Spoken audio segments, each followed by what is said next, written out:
limited brain power and a lack of moral fiber, who has somehow managed to get an audience, all the while pretending to be affiliated with a violent world that would eat him alive in about half the chance, and making light of the pain they've caused others by taking on their symbol. Now, people just need to stay strong and ignore him so we can finally put an end to this alleged predator and elder abuser for good. Because honestly, the joke stopped being funny a long time ago.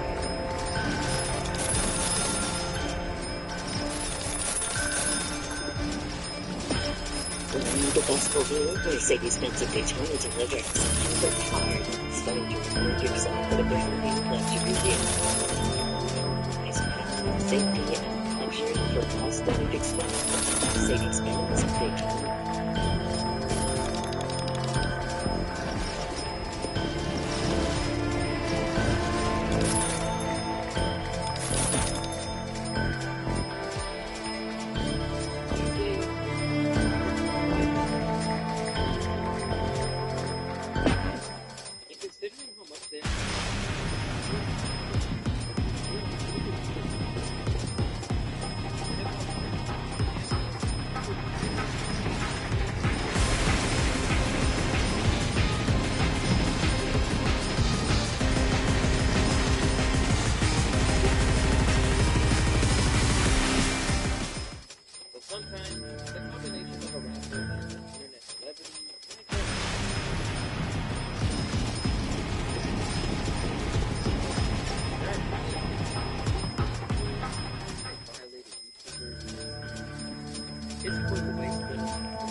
Over the course of his career, the baby has become the talk of the internet maybe one too many times. He basically became famous in the first place for shooting in a Walmart with 17 and it's surprising how this incident actually ended up boosting his career and opening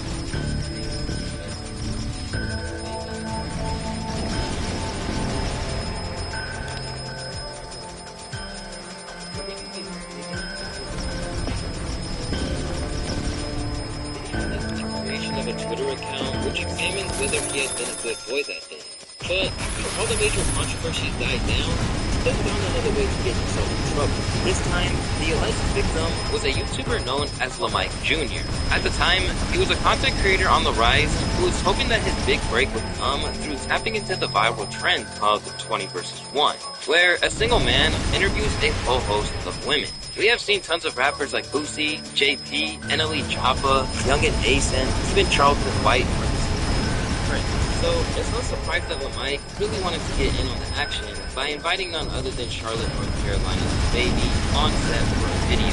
In a video titled "The Baby Blind Dating Pretty Girls Based Off Body," this was surely an idea that could have taken Lamike Jr.'s content to a whole new level.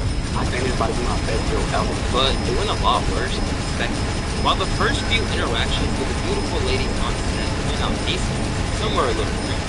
And at one point, it seemed like the MC wasn't feeling what was happening at all during the whole minute.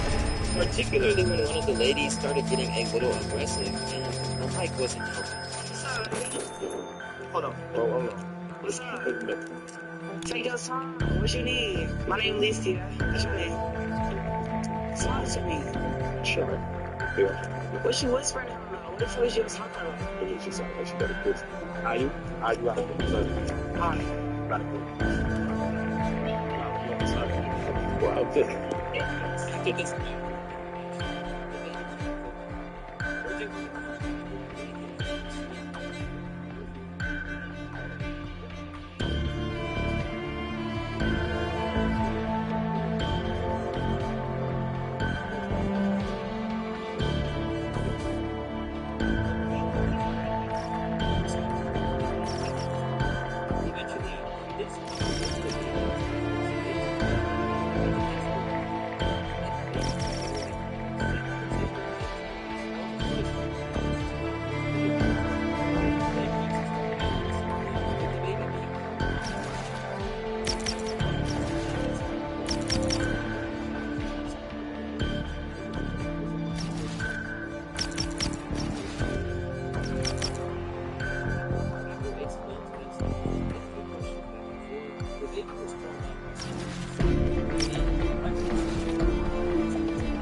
This is preposterous. I'm out of here. Persist.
He was just charged with murder over a drive-by shooting in November of last year, and was charged with robbery only 5 months prior in a raid that led to guns and drugs being found. This isn't the type of lifestyle you can have, but the devil is one of the most successful information. And just my the more shocking, when DJ Vlad reported a little-known story about him in an according to DJ Vlad, Annoying TV facing trouble after being tricked with the promise of working with his superstar brother. According to the story, Trench Baby, who once again is Polo G's little brother, told him to meet him at the studio, that Polo G was gonna, give him an interview or do something on his team or whatever. When he showed up, Trench Baby pulled out 2 guns, extended magazines, took all his money, and then had him PayPal $50,000 to visit him. It's crazy. From there, he more famously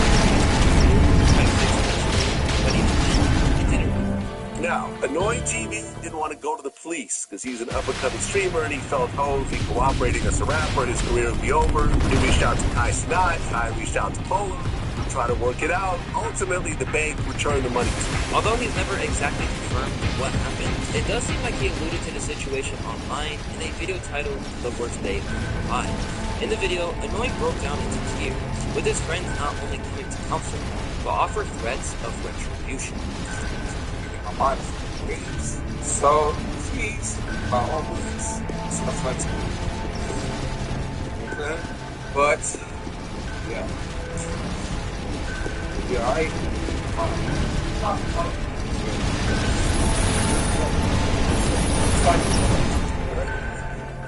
Okay, I think I want to do a home run out to my master. now you straight.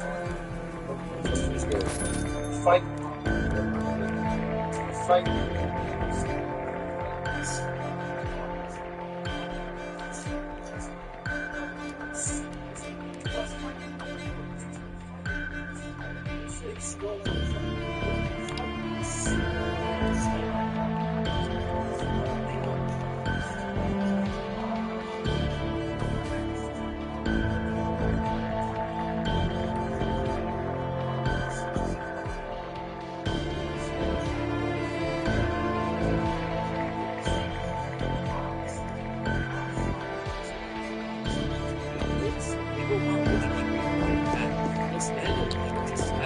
While also struggling to comprehend Switch's actions. Robbing someone that's been genuinely sad to me. Annoying TV is probably the most unlucky streamer ever. Considering how he did nothing wrong, there's no surprise that people feel Shot Hawkeye's favorite thing diamond. You left him starting to just. And actually, it's Labor Day sale. Really not There's no surprise that people feel a whole lot of sympathy for him, including myself. But one streamer who some people felt lost the public support and getting scammed by was none other than Sally C. Recently, the former prankster has reinvented himself as a PDF-file hunter, with artists like Lil Pump, Sway Lee, The Game, and even Akon as the reward to join him in his campaign against child predators. And for a forthcoming stream, he revealed that none other than the Beatles and legendary Quavo would be appearing alongside him. But when the time came, Vitaly revealed that Huncho wouldn't be there, and he didn't hide his opinion on it either. So Quavo is not coming. He's not, but he's not. It's not coming. He took our deposit, right? And, yep, of course. Black people thing, but. Immediately, the comment where he said black people things didn't exactly help his case in the public. Finessed out of the kid, like, black people think? No.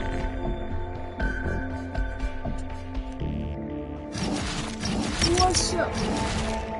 It's good.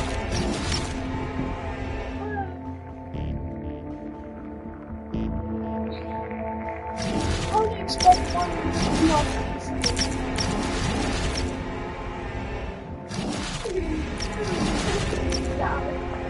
My boy told me to go AFK.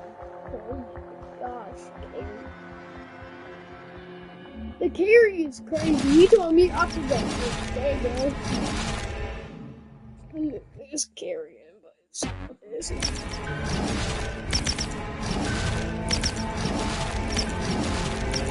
I'll get my stitches. I need to get over. And my birthday's in 18 days. I guess I'm good.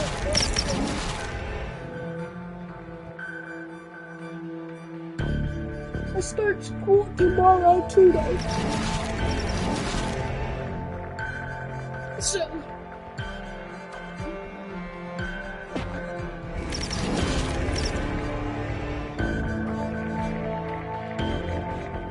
It's good and bad. But, you know, I guess I always will good. So my birthday. Oh my god. Oh.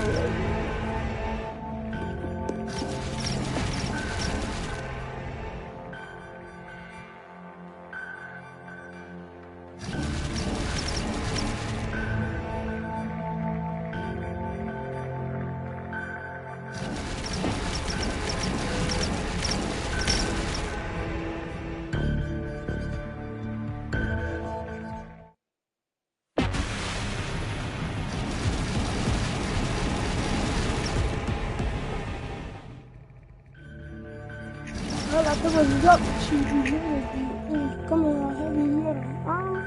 If you got business, but please set and something like that. Give me the brand new bump up, man. That's what Uzi, but this thing up. I know you want to hear some hi-hat. Tip, tip, tip to the top. Oh, you love it. Yeah. It's pretty disgusting.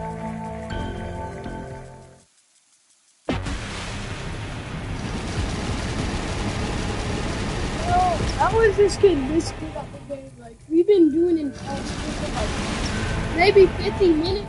30, 40 minutes, and we've already cleared, like, we've already cleared at least 5.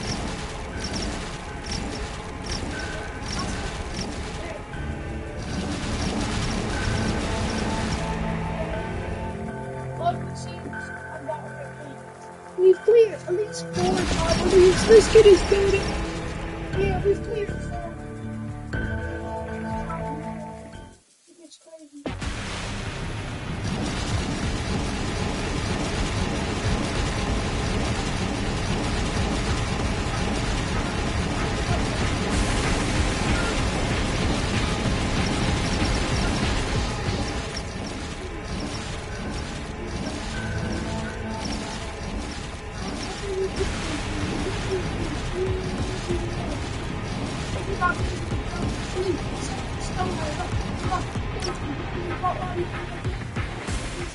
But this team rocks. I know you want to hear some rap. It's at the top.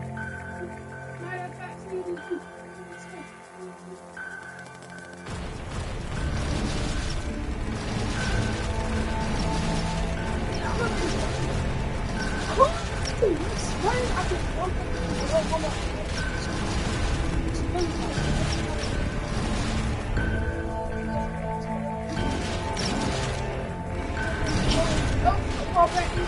well, my team need me. We had a game, bro, and they lost me about so much.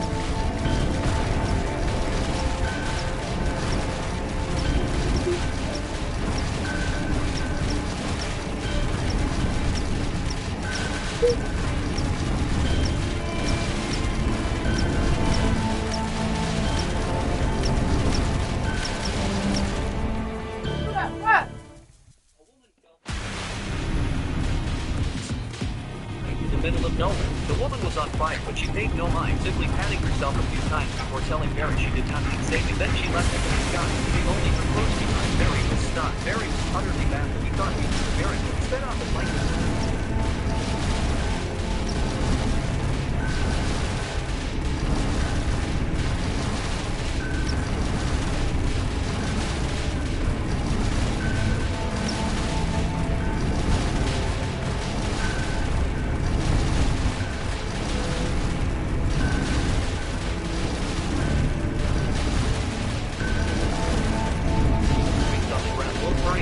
Wanting to impress Karen, Barry ran circles around Livewire, building up enough energy to unleash a bolt of lightning, but it did nothing to harm her and instead charged her up even more. Livewire struck Barry down with a single blast. Kara looked at the fire sprinkler pipe on the roof and was about to fire her.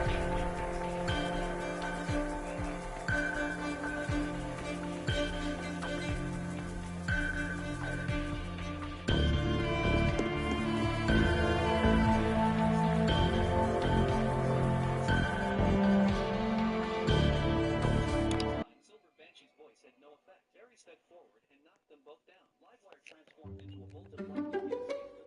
Barry chased after her, but was stronger than Kara, trying to save a helicopter.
Like,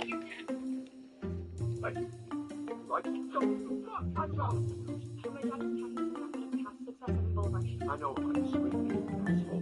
Are you okay, son? What's going on? That shit on the watcher? She just wants to come to the pile. Like, he's fucking talking for you, right? So, Prince, say, asshole. No, go on, fucking kid. Hey, have you already? Are the cops here? What's going on here? This guy's been sleeping with my 16-year-old daughter. No, I'm not. Yeah, and he's also been sending harassing letters to my house. I don't know what the fuck he's talking about. Okay, can everybody move along, please? I'm not going anywhere. Oh, this one. If you so much as lay a hand on that child, You gonna hand on that one? He's consent to New Jersey. He's 16. What? So that's not a crime. What are you talking about? He's terrorizing my family. I'm willing to answer any questions. I'll give you my number if it comes. Hey, feel free to come. What's Ray? Just watch it, okay? You can do with that? What's going on? What's wrong, man? In 2013, a man named Jules took a seasonal job as a fire lookout in the massive forests of the French Alps. His post was an old wooden tower, deep in a remote forest near the Italian border, isolated and quiet, perfect escape. Every night he made a radio call at midnight as usual, until the sixth night when he spotted a tall figure standing silently between the trees. It wasn't moving or hiding, just watching him. He raised his binoculars and saw it slowly tilt its head before vanishing. Trying to laugh it off, he blamed the cold and tiredness. But the following night, the figure was closer, standing at the base of the tower without any tracks in the snow or sound around. Jules locked the hatch and stayed awake, gripping a flashlight as the long night passed. At sunrise, when he tried to leave, strange spiral symbols were carved into the tower's steps, along with a word scratched on the wall in Old French. Rest, Jules never made another radio call. When found days later, the tower was empty. In 2013, a man named Jules took a seasonal job as a fire lookout in the map. 3 things you need to know before watching The Watchers. Number 1, the mysterious monster. For lost people are hiding in a cabin in the woods. They must stand all night facing a one-way mirror because monsters are watching them from behind it. If they turn their backs on the mirror, they will be terrified by monsters. The monsters are 10 feet tall, yet they are afraid of sunlight and can only move around at night. Number 2, fairies. These monsters were winged fairies in ancient times. Fairies used to live in harmony with humans, but their hybridization with humans changed everything. These halflings have the ability to duplicate and change into the appearance of the dead. Humans were so afraid of them that they destroyed them. The fairies lost their magic and became trapped underground, degenerating into monsters. Number 3, a thriller based on Irish folklore. This movie is a metaphor for the surveillance society. There is always someone in disguise watching you. Are you interested in this kind of suspenseful, high-concept movie? 3 things you need to know before watching The Watchers.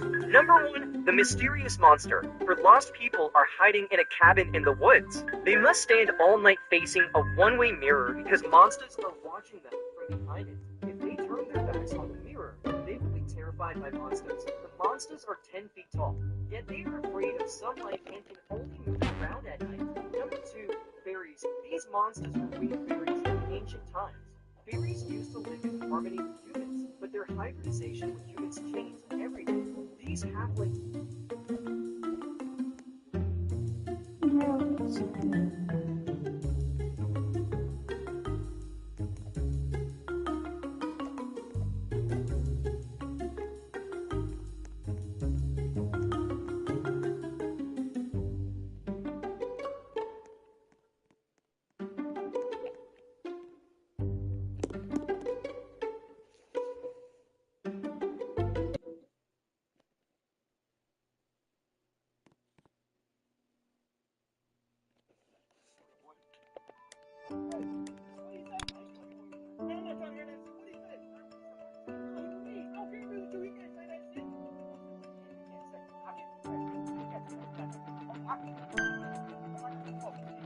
Bro, y'all are so retarded. We're fucked.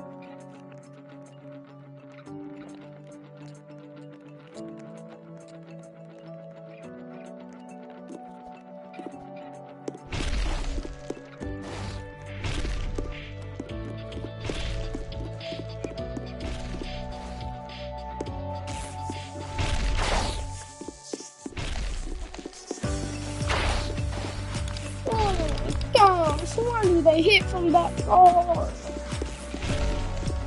Bro, I need the money, bro. Y'all better skip up.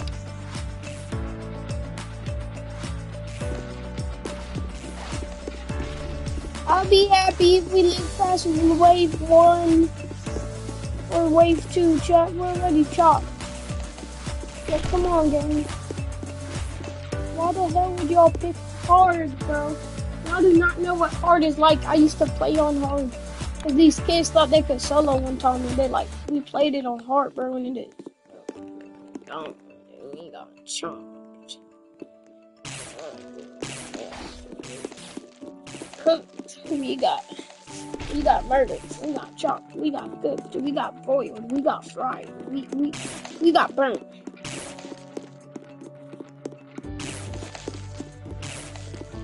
Don't worry, I'm finna lock in for the whole team though. Yo, look at that. Look at me locking this in for the whole team. Placing down a doom pedal. We not beating shit. We're chopped. I'm sorry.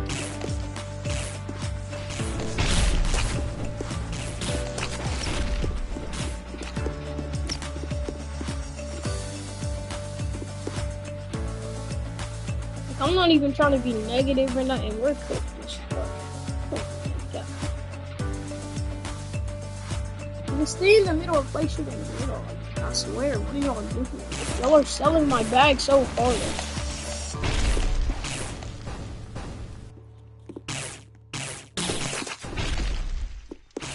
Like, I'm carrying. Let me stop. The electric beat kid is carrying, so. Anonymous? He's carrying. I don't think he spelled anonymous right. Oh, yeah, he did.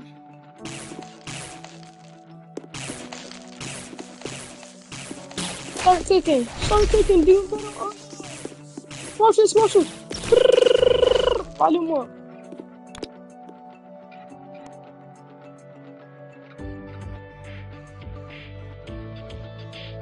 I want to make an early investment, but it's too late to make the investment. So, if you're gonna make an investment like that, you gotta do it at the start of the game. So,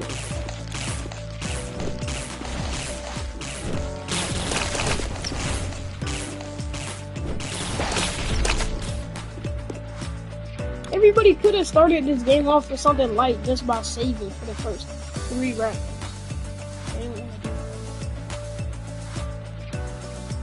He started it off with an electric BBW. He could have started it off with a corn. Not corn, but he could have started it off with a banana. I started it off with a green pedal. He could have started it off with ice buds. But he started it off with onions. Personally, I just don't think this team is the best.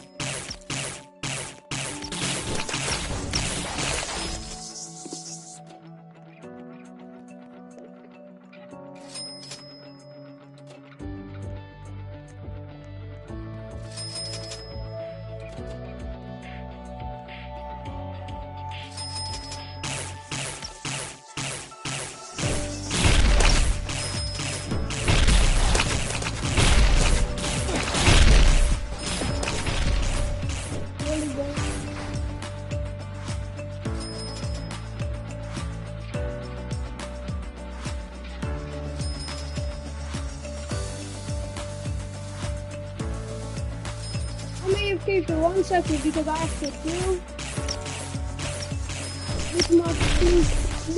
with my stitches. Here we go. I don't even know how much I made off that. I don't care about how much I made off that. I ain't make jack shit. I could get another jugger coin if I really just grind this. So.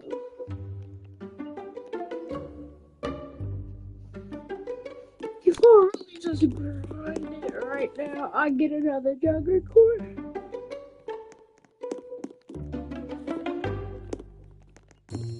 What you get out the classics from it? Potato, watermelon, a bunch of meat. I want more grandma. Well, I do kind of want bloodline.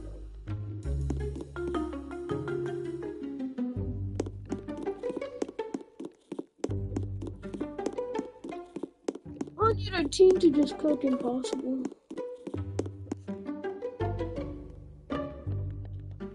I'll look.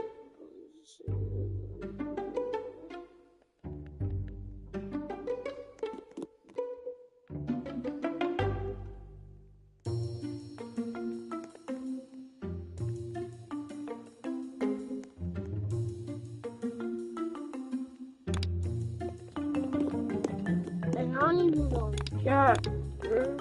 Yeah, see, everybody want to be on a team.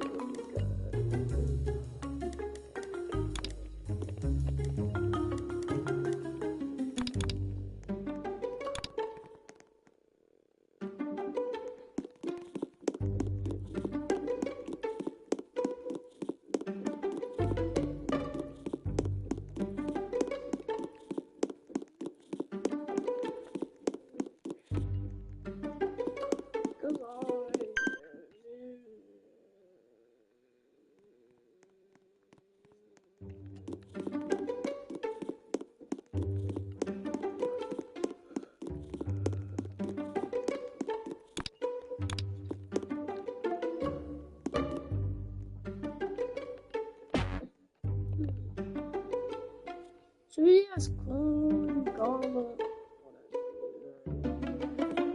He want blood. I do want help. He wants VIP. And he wants double.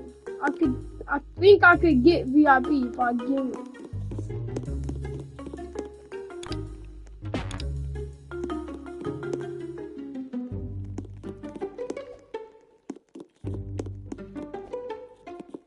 Would I have? Lucky Clover. Yeah, clearly Doom Battle's kind of fun. What he wants Doom Battle Bloodline.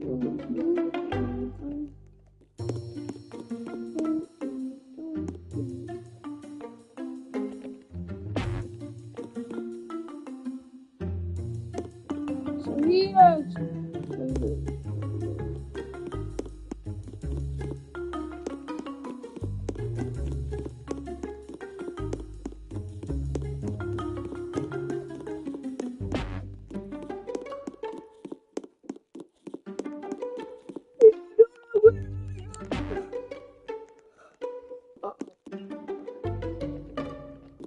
These two should trade because he wants VIP.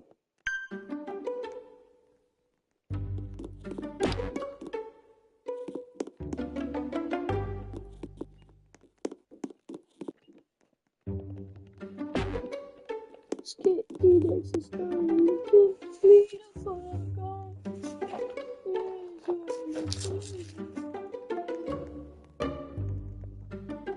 Ew, my goldfishes. Ew. My goldfish are stale now.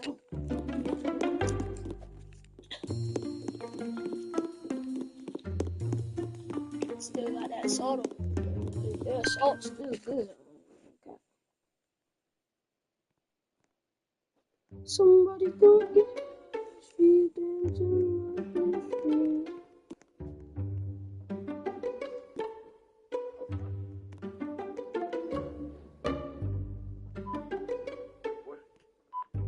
Hey, what do you say? Let me, bro. My fault. Well, you better take that man's back because he can't say that shit.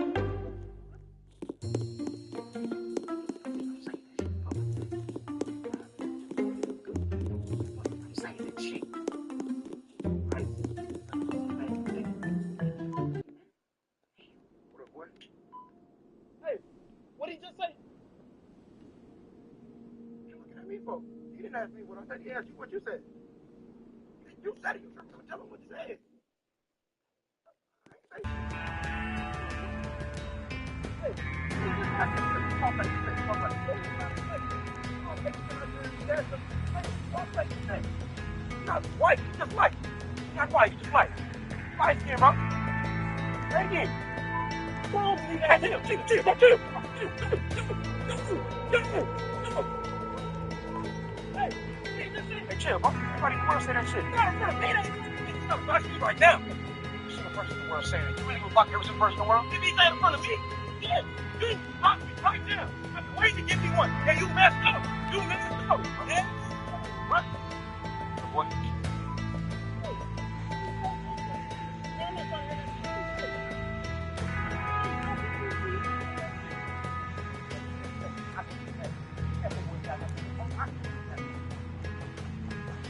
What's the worst announcement your school ever made? It was during sixth period, Principal Navarro's voice cut through the staff. Different than usual. All juniors and seniors report to the cafeteria immediately. Bring nothing. Teachers to escort you. The hallways buzzed with nervous energy. Miss Calvin looked in our eyes as she led us downstairs. In the cafeteria, police officers lined the walls. Social workers sat at folding tables with thick manila folders. Principal Navarro stood at the microphone, flanked by two detectives. His hands shook as he gripped the podium. Students, we've uncovered something that affects many of your futures. He began, voice cracked. Yesterday, the FBI raided several homes in our district. What they found involved this school directly. The room went dead silent. For the past 4 years, certain faculty members have been running a college admission bribery. They've been taking payments from families to falsify transcripts, SAT scores, and recommendation letters. Shocked murmurs rippled through the crowd. Some dropped. 4 years. That covered my entire high school career. If your name is called, approach the corresponding table. Your college applications are being investigated. Your acceptances may be rescinded. The first detective started reading names. Harvard early admission, Marcus Chen, Yale scholarship. These were our valedictorians, our academic superstars. Then I heard it, Tyler Johnson. That was me. My Princeton acceptance, my full ride. Everything my mom worked double shifts to help me achieve. As I walked forward on shaking legs, Principal Navarro. The investigation shows that Mrs. Halpern, our college counselor, charged families between $30,000 and $80,000 per student to guarantee admission to elite universities. Mrs. Halpern, the woman who called my acceptance miraculous for kids in the project, helped me craft my essay about it.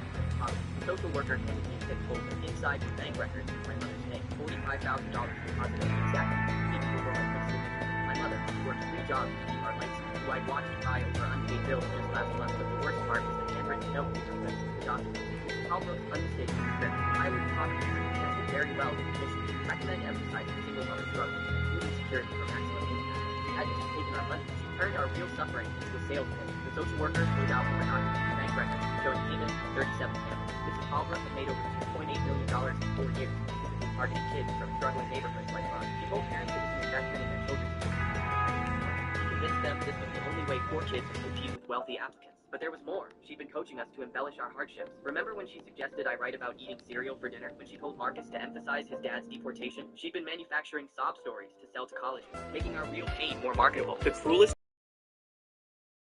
poverty profiles, detailed notes on which families were most desperate, most likely to sacrifice everything for their kids' education. My family was marked priority target, single mother, multiple jobs, high emotional investment. Princeton rescinded my acceptance that Friday. Mrs. Halbrook was arrested the following Monday, charged with fraud and racketeering. She got 12 years. And my mother? She still won't explain where that money really came from, but now I understand why she hasn't slept through the night since my acceptance letter arrived. Sometimes I catch her staring at my Princeton sweatshirt hanging in the closet, tears in her eyes. The woman who promised to lift us out of poverty had turned our desperation into her retirement fund. She'd commodified our suffering and sold it to the highest bidder. But the worst part of me still wonders if I actually deserved that acceptance, or if I was just another product in her catalog of manufactured dreams. What's the worst announcement your school ever made? It was during sixth period when Principal Navarro's voice cut through the static. Different than usual. All juniors and seniors report to the cafeteria immediately. Bring nothing. Teachers will escort you. The hallways buzzed with nervous energy. Miss Calderon wouldn't meet our eyes as she led us downstairs. In the cafeteria, police officers lined the walls. Social workers sat at folding tables with thick manila folders. Principal Navarro stood at the microphone, flanked by two detectives. His hands shook as he gripped the podium. Students, we've uncovered something that affects many of your futures, he began, voice cracking. Yesterday, the FBI raided several homes in our district. What they found involved this school directly. The room went dead silent. For the past 4 years,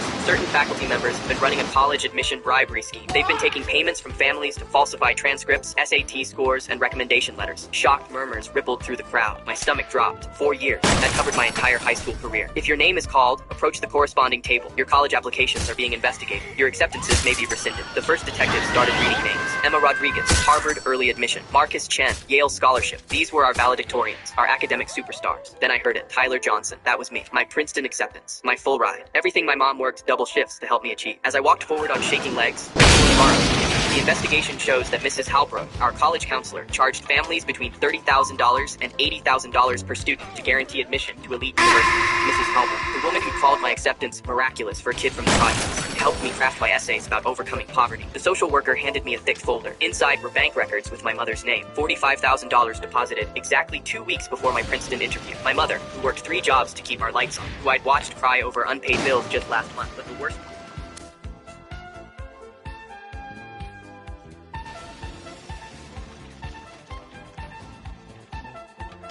There's no way I'm gonna let you in my class. Come on, Mr. Justin. This is just kind of cute. No, don't be disruptive. I have full authority to deny her entry. Deny. I have the enrollment slip. That means nothing. Check out the...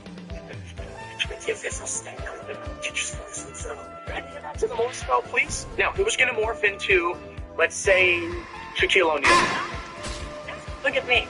Murder the teacher's pets. More face, more bearing, more fish, play shot. Close, that's A-strap. Wow. She was even cute when she looked like an outhouse. Alex, why are you wasting my time? You're supposed to turn into Justin Bieber, not just a beaver. What went wrong? I said the spell correctly. You were just going through the motions. It can't just be 90% spell and 10%, oh, what's going on with TV tonight?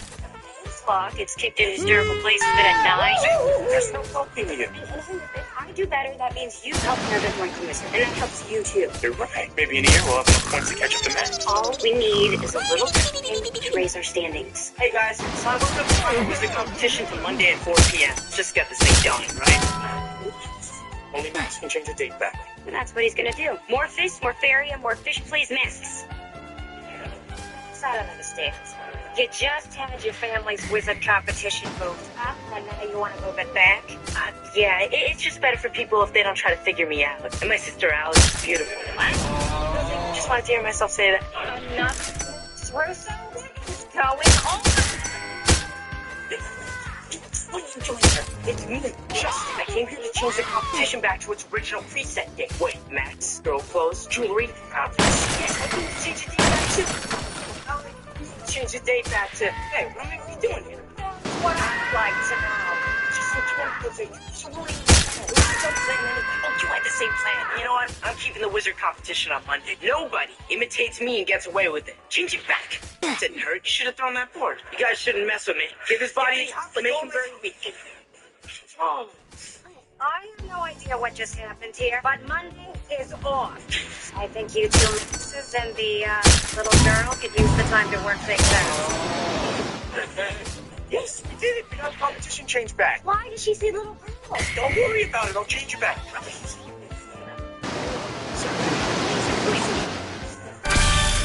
I'm sure I'm fine. There's no way I'm gonna let you in my class. Come on, Mr. Justin. This is just kind of cute. Disruptive. She'll undermine me, and I have full authority to deny her entry. Deny. I have an enrollment slip. That means nothing. Check out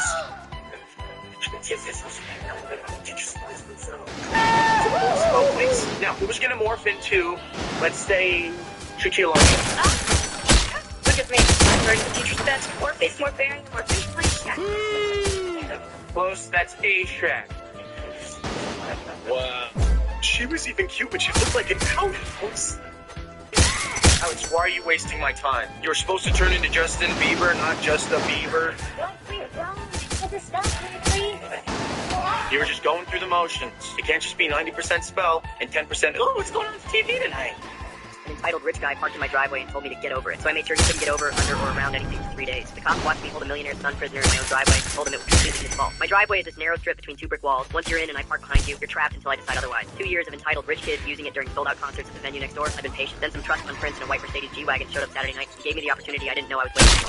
My find his G-Wagon blocking my garage completely. Not just parked, positioned like he'd inherited the deed to my property. The private driveway violators toad sign might as well have been written in ancient Greek. I sighed, parked behind him, effectively sealing his fate, and went inside. 2 years of being the understanding working-class neighbor had officially ended. Around 10 p.m., someone pounded on my door like they owned the place. I opened it to find a guy in designer everything, from his Italian shoes to his Swiss watch, phone in one hand, key fob spinning in the other. No apology, no greeting, just ordering me to move my vehicle immediately. The disgust in his voice when he looked at my uniform made my eye twitch. I pointed out he was parked in my driveway. He actually laughed and said the concert was ending soon, like my property was overflow parking. When I repeated that he'd parked illegally, he pulled out his wallet and waved 100 at me. Actually waved it like I was hired help. I told him I'm in for the night and I'd move it in the morning. His face twisted in pure contempt before he said the 3 words that sealed his fate. Just get over it. Those words flipped a switch in my brain. 2 years of patience, 2 years of being treated like help, 2 years of those people comments, but dismissing his trespassing like I was beneath consideration. I watched him storm off, already dialing on his phone, probably calling daddy's lawyer. Through my window, I saw him pacing by his G-Wagon, gesturing dramatically, then the red minute, blue lights appeared. Perfect. I was ready to play this game. I grabbed a beer from my fridge and walked out to the office, taking a deliberate sip as I approached. The tired-looking cop glanced between me, the beer, and the guy who was now screaming about kidnapping and false imprisonment. I explained the situation calmly. Private property, car trespassing, and now I've been drinking so I couldn't legally move my car. The officer took one look at the narrow driveway, brick walls, and the completed possibility of towing without property.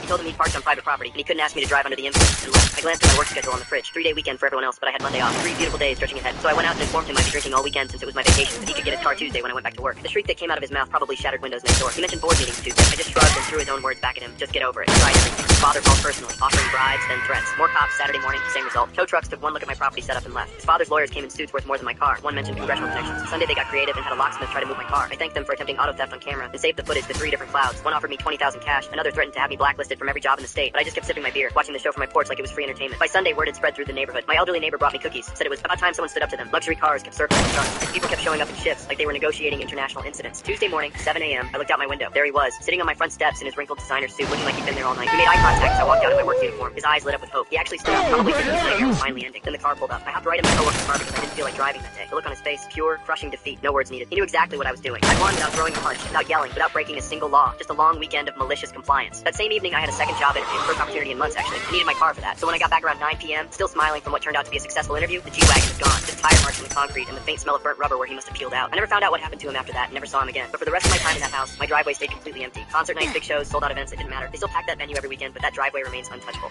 An entitled rich guy parked in my driveway and told me to get over it. So I made sure he couldn't get over, under, or around anything for 3 days. The cops watched me hold a millionaire's son prisoner in my own driveway and told him it was completely his fault. My driveway is this narrow strip between 2 brick walls. Once you're in and I park behind you, you're trapped until I decide otherwise. 2 years of entitled rich kids using it during sold-out concerts at the venue next door. I've been patient. Then some trust fund prints and a white... Your dad did a cartwheel? Yeah, it's the guy showed up. So I said, have you thought about using this? And he was like, Kelly, I can't believe you. That's what I told him.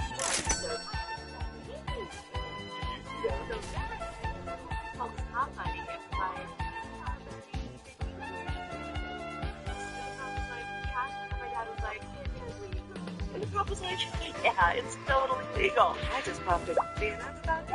And the cop was like, hell yeah. And the cop was like, yeah. Like, wanna have a session over FaceTime? And then they were both like, and then we all got The great story. It really is. Loot is legal, ships right to your door, and has over 25,000 5-star reviews like this one. Just what I need taking care of 93-year-old parents. Click the link and get Mood's 100% legal business shipped to your door today. Your dad did a cartwheel? Yeah, because my dad showed up. He's like, what? Getting older sucks. So I said, have you thought about using Mood for this? And he was like, Kelly, I can't believe you. That stuff is illegal. But it's not. It's legal. I know. Everything in my head, I don't want shoulder. I don't want this. Matter of fact, I want your friend. I'm allowed to switch. Really good at everything in my head. I don't want shoulder. I don't want this. Matter of fact, I want your friend. I'm allowed to switch. Really good at everything in my head. I don't want shoulder. I don't want this. Matter of fact, I want your friend. I'm allowed to switch. Really good at everything in my head. I don't want shoulder. I don't want this. Matter of fact, I want your friend. I'm allowed to switch. Really good at everything in my head. I don't want shoulder. I don't want this. My horrible best friend called me a pathetic bridezilla for wanting her boyfriend to propose at my wedding, but she will have the worst surprise of her life. I'm getting married in June, and my maid of honor Jessica has been my best friend since college. We've been through everything together. Job offers, family drama. She'd be the perfect person to stand beside me on my wedding day. My fiancé Tom and I have been planning this wedding for 8 months. It's not huge, maybe 60 people, but it's exactly what we wanted. Intimate, meaningful, focused on celebrating our love with the people who matter most. Jessica has been involved in everything to make everything easy for her. She picked her own dress and paying for hair and makeup, changed the bridesmaid color scheme because she said the original pink washed her out. Last month, Jessica started dating this guy, Marcus. They met on a dating app and have been together for maybe 6 weeks. She's completely obsessed with him, posting couple photos every day like they've been together for years. I've met Marcus twice. He's nice, but Jessica is clearly more invested than he is. 2 weeks ago, Jessica called me super excited about it. Marcus is going to propose at your wedding, she squealed. He's been acting so mysterious lately, and he asked me what kind of ring. I think he's planning to do it during your reception. My heart sank. I tried to be diplomatic about it. Jess, I love that you're happy, but maybe the wedding isn't the best place for a proposal. It's supposed to be Tom and my day. She brushed me off, saying it would be so romantic, and I should be honored someone would want to get engaged at our beautiful venue. I talked to Tom about it, and he agreed it would be inappropriate. We decided we needed to have a direct conversation with Jessica. I called her today and explained gently that while I was thrilled about her relationship, I really hoped they would use our wedding as their engagement. Said it was important to Tom and focus today. Jessica's response shocked. Are you serious right now? You're being such a bridezilla. It's one moment during your entire reception, and you share the spotlight for literally 4 minutes. I tried to explain that it wasn't about the spotlight, it was about the appropriateness and our comfort level. But she kept interrupting me, getting more aggressive. This is so weird. Your wedding is not a sacred ceremony, but it's just a party. He wants to propose because he can't handle it. The conversation ended with her calling off and saying she couldn't begin the wedding. I figured she just needed time. A few days later, I got a letter that made my blood. I talked to Marcus, and we decided to go ahead and propose. If you can't be happy for your best friend, that says more about you than me. Get over yourself. I couldn't believe she was planning to hijack my wedding against my explicit wishes. That's when I decided to take action. I had Marcus's number from when Jessica introduced us, so I texted him and if we could meet for coffee.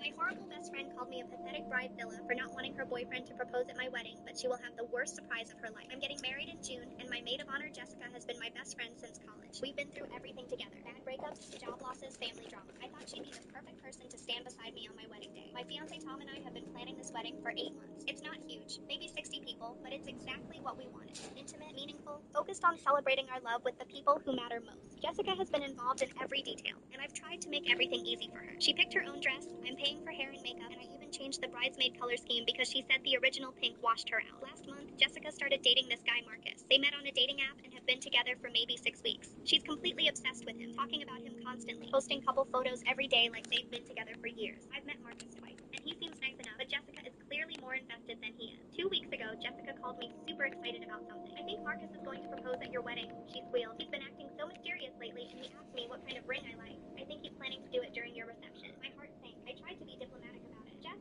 I love that you're happy.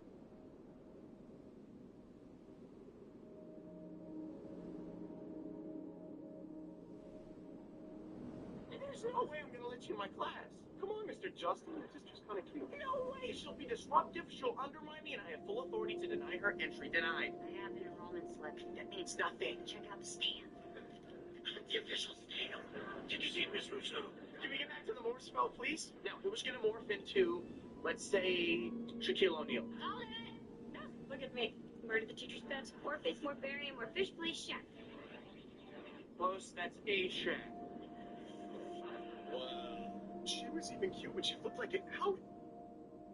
My girlfriend said she wasn't ready for labels, so I gave her exactly what she asked for. I'd been with Brooke for 7 months when she completely blindsided me during my birthday dinner at this fancy steakhouse I'd been saving up for weeks. I don't want to be your girlfriend anymore, she said, cutting her filet mignon like she was discussing the weather. Labels are just so restrictive and outdated. Let's just vibe and see where things go naturally without all the pressure. My fork froze halfway to my mouth. It's literally my birthday dinner, Jess. That's exactly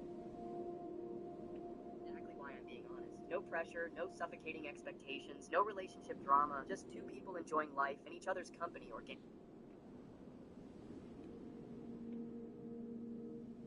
Just two people enjoying life and each other's company organically. I looked around the restaurant where I just dropped $200 on what I thought was a romantic celebration. Okay then, no labels it is. She practically glowed with relief. See? You're so mature and understanding about this. Most guys would totally freak out and get all possessive. The next morning, I went straight to HR at work and changed my emergency contact from Brooke back to my mom. When they asked why, I explained that Brooke wasn't my girlfriend anymore, just someone I casually spent time with occasionally. That evening, Brooke was scrolling through Netflix on my couch when she noticed my phone wallpaper had changed from our cute beach photo to a picture of my golden retriever Murphy. Why did you change your wallpaper? She asked, looking genuinely confused and slightly hurt. Well, you're not my girlfriend anymore, so it felt really weird having some random girl and casually see me.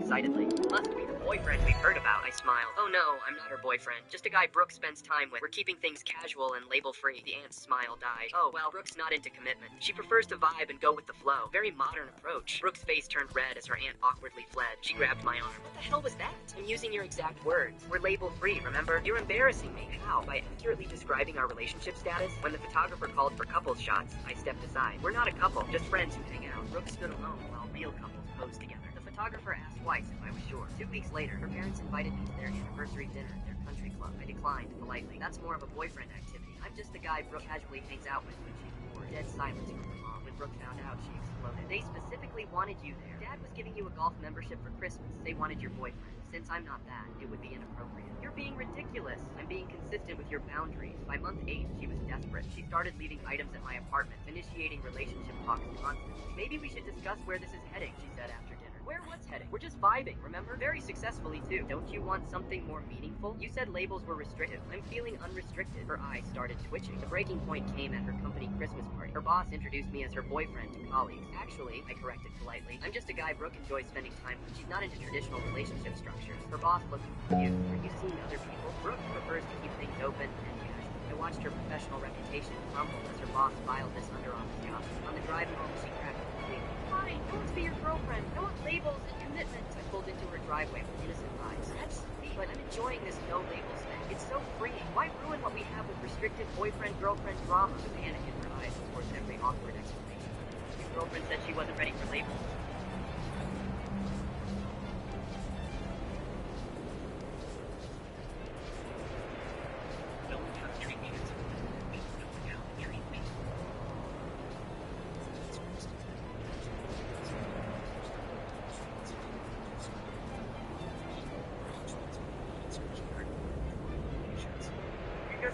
The prismatic hot dog in the new Grow Garden cooking update. Before I tell you guys, I'm trying to hit 10,000 subs in the next few days, so like and subscribe. But all you guys need to get the prismatic hot dog is 1 corn and 4 goldfish. You guys want to know the prismatic hot dog in the new Grow Garden cooking update. Before I tell you guys, I'm trying to hit 10,000 subs in the next few days, so like and subscribe. But all you guys need to get the prismatic hot dog is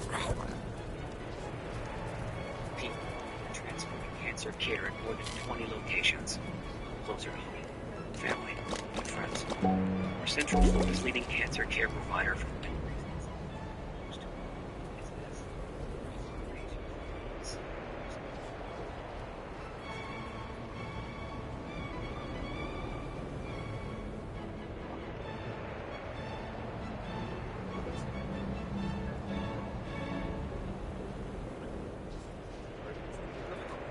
Business is to the culture obsessed with struggle as well. Most notably, those that after the crypto chain movies, diamond people had stopped and becoming the place that many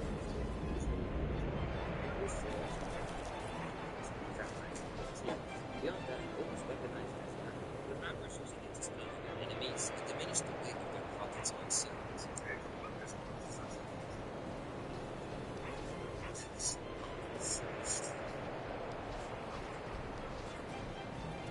That's nowhere near the problematic aspect. Because while it seems like those diamonds help these artists build everything else, and vividly portray how far they've come, they can also kill them too. And over the years, it's become such a common place.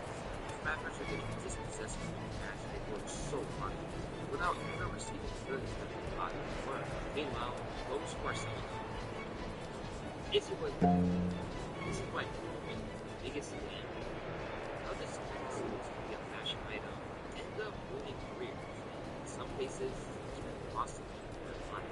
Over the years, rappers like flexible fans have change has only grown him. Even though there have been countless times where these so-called top jewelers have been caught scamming rappers, they're still cashing in chain after chain. Despite the fact that this should cause a reluctance to get burned by them, rappers are still dropping crazy amounts of money on pieces that they pretty much have to take the jeweler's word on when it comes to quality. All the while, wearing fake goods is still a serious enough accusation that even legends of the game who got nothing to prove can get real bent out of shape over it.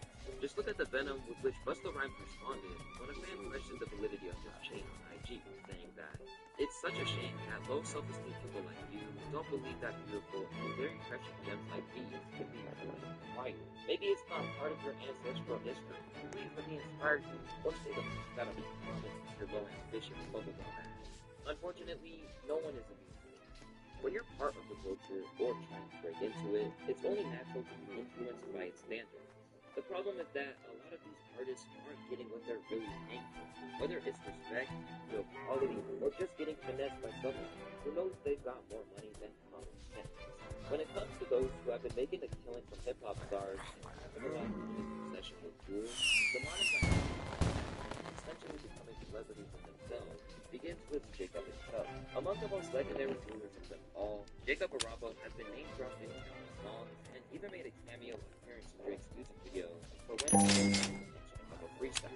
Prior to that, He was even featured as a playable character in the definitive hip-hop game, Def Jam by New York. With that kind of reputation, it's no surprise that rappers flocked to buy his signature timepieces, or have custom chains made out of New York motif. And once hip-hop's leading artists decided to People searching for you, like, I can't believe I just spent that much money on that. I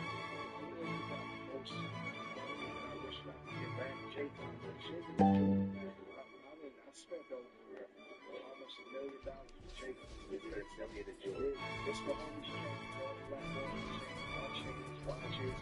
Jacob got them shoes great. Them shoes like they come out with different colorways every other fucking day. So it's like, damn, I need the green and wet. Match my shorts. Jacob, a man who actually served time for laundering money for BMS, the Black Mafia family, which is a notorious drug empire that started in Detroit in the 80s, is now known as the guy who set the blueprint for scamming artists with sky-high prices and low prices jewelry. So I decided to go look at the comment section, and someone is typing exactly what I was thinking. Jacob Hitchiness and fucking rappers. He is the real gangster.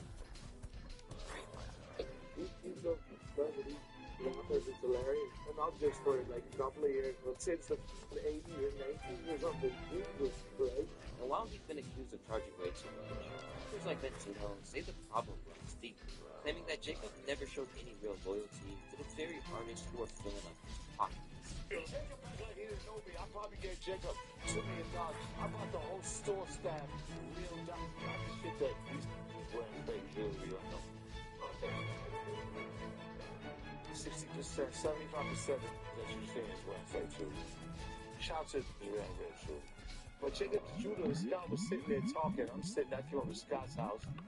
I was up at the time. Yeah, after the store fell, after I died and all that, I was fine to sell all my shit because I died. But after that happened, you know what I'm saying, Scott Storch didn't act like Jacob, he didn't know me. I spent almost $1.5 million with Jacob.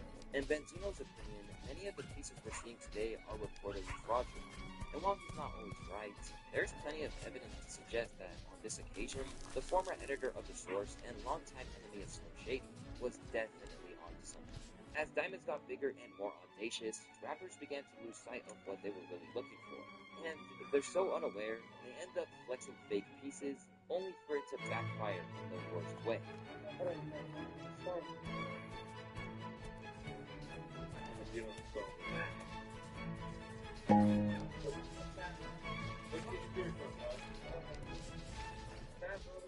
The main issue comes down to things like CVD diamonds and moissanite. And while moissanite isn't even a synthetic diamond, it can still fool testers because of its electroconductivity. This is my jewelry warehouse in New York City. No middleman, no commission. One-hand soldering diamond starting at $1. This is the natural diamond. This is the lab-grown diamond produced in China. They look exactly the same, but the price difference is 30 times. Our customer is coming to China next week to visit factory. Because online the lab-grown diamond is very cheap, and he wants us to sell point of stone. He would like such a large diamond as an for his wife. All of China's lab-grown diamonds come from one city, Beijing. They've been researching lab-grown diamonds there for over 20 years. Lab-grown diamonds have the same chemical and the physical properties as natural diamonds, and even come with DNA certificates. So, the only real difference between natural and the lab-grown diamonds is whether you want to tell your wife how much you paid. As for CVD diamonds, short for chemical vapor deposition, they're lab-made, which means that flashing price that rappers drop super hot money on loses value quickly. And according to Jimmy Boy, a Vietnamese-American celebrity jeweler out of Houston, known in the game as the street jeweler, the problem runs even deeper than most people think. So the reason why the moissanite is fucking real. 90% of the people that say they got moissanite, it's not even moissanite, bro. It's cubic zirconium, but a better quality of cubic zirconium. You know, just like replica stuff you buy, there's different grades of it. So with the thing, like with the cubic zirconium, there's different grades. So moissanite actually is like the first lab-created, they used to call it man-made diamond because it was half made by man and half actually made, in the earth, like in the ground. Most people might assume that it's just a few rappers getting scammed by shady jewelers, but in his eyes, it's a full-blown epidemic. What's the percentage of how many rappers are wearing real shit to fake shit? I can guarantee you, if not 95% or 100% of all the celebrities and rappers has one fake, like has one piece that ain't real. I'll put it that way. 100%. 95 to 100%. This isn't just from a jeweler's perspective either. These days, several rappers have claimed that these businesses are basically exploiting ignorance. Van Kevo, who prides himself on rocking high-grade VVS diamonds, says that a lot of rappers are blowing big money on moissanite, not realizing they're getting duped, because most of them don't even know what they're looking at. A lot of these, what you see that's got jewelry, it be moissanite. What you gotta do is, like, when you see rappers with jewelry, like a whole lot of jewelry, you gotta look at the quality, the clarity. You gotta know. First of all, if you see a rapper with jewelry, right, they have to tag their jewelry. If you're a rapper and you got jewelry, watch it off there, what it is, you have to tag your jewelry. Because most likely the watch might not be A1, the bracelet, the chain, all that might not be A1. It might be moissanite. Now, what people is doing with the moissanite is diamonds that can pass it. So if you ever see a rapper putting a diamond tester up so they get a lot, it's fake probably, because what are you doing that for? I ain't finna put no diamond tester up to my shit. You know, if I say, well, you better go ask them. And I got my appraisals and all that shit. So it gotta make sense, like, to the point where, like a moissanite and CBD diamonds. The end result of this shady game is that jewelers start targeting people with money to burn, and no real knowledge of what they're actually buying. And one of the biggest alleged victims has to be none other than Soulja Boy, who a fake watch dealer named Rashid the Jeweler once claimed was one of his regulars.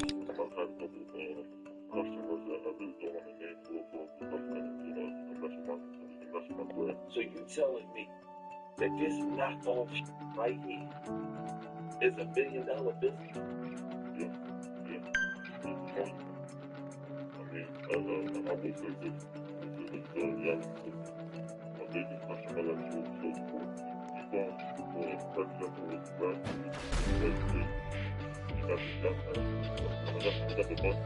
Over the course of his career, Soulja has been dogged by these groups. For collection often comes from That shit making a lot of noise, man. That shit Yo, you just said anybody, any rep in the game, they wear this stuff together, they gonna do that. Wrong. That's not only they gonna do that. Anybody yeah, plenty of time for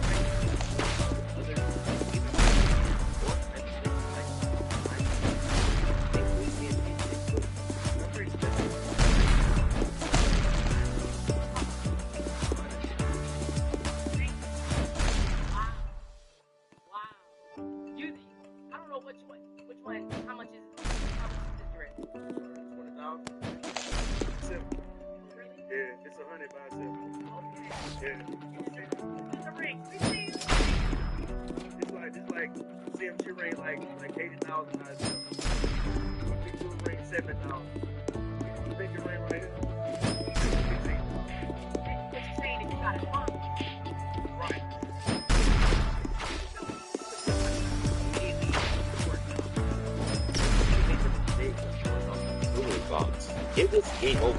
When it came to light, it wasn't CBD, but cubic zirconia in his chain.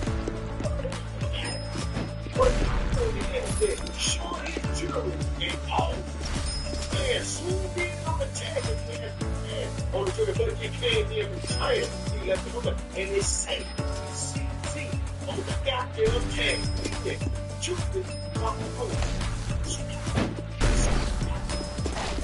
This is a treasure chest. You know the stuff that you going to look for years and they don't find?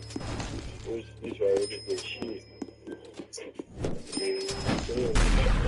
People about you paying top dollar for some goddamn CCDs. You got any lab made or handmade, these ain't even most of them.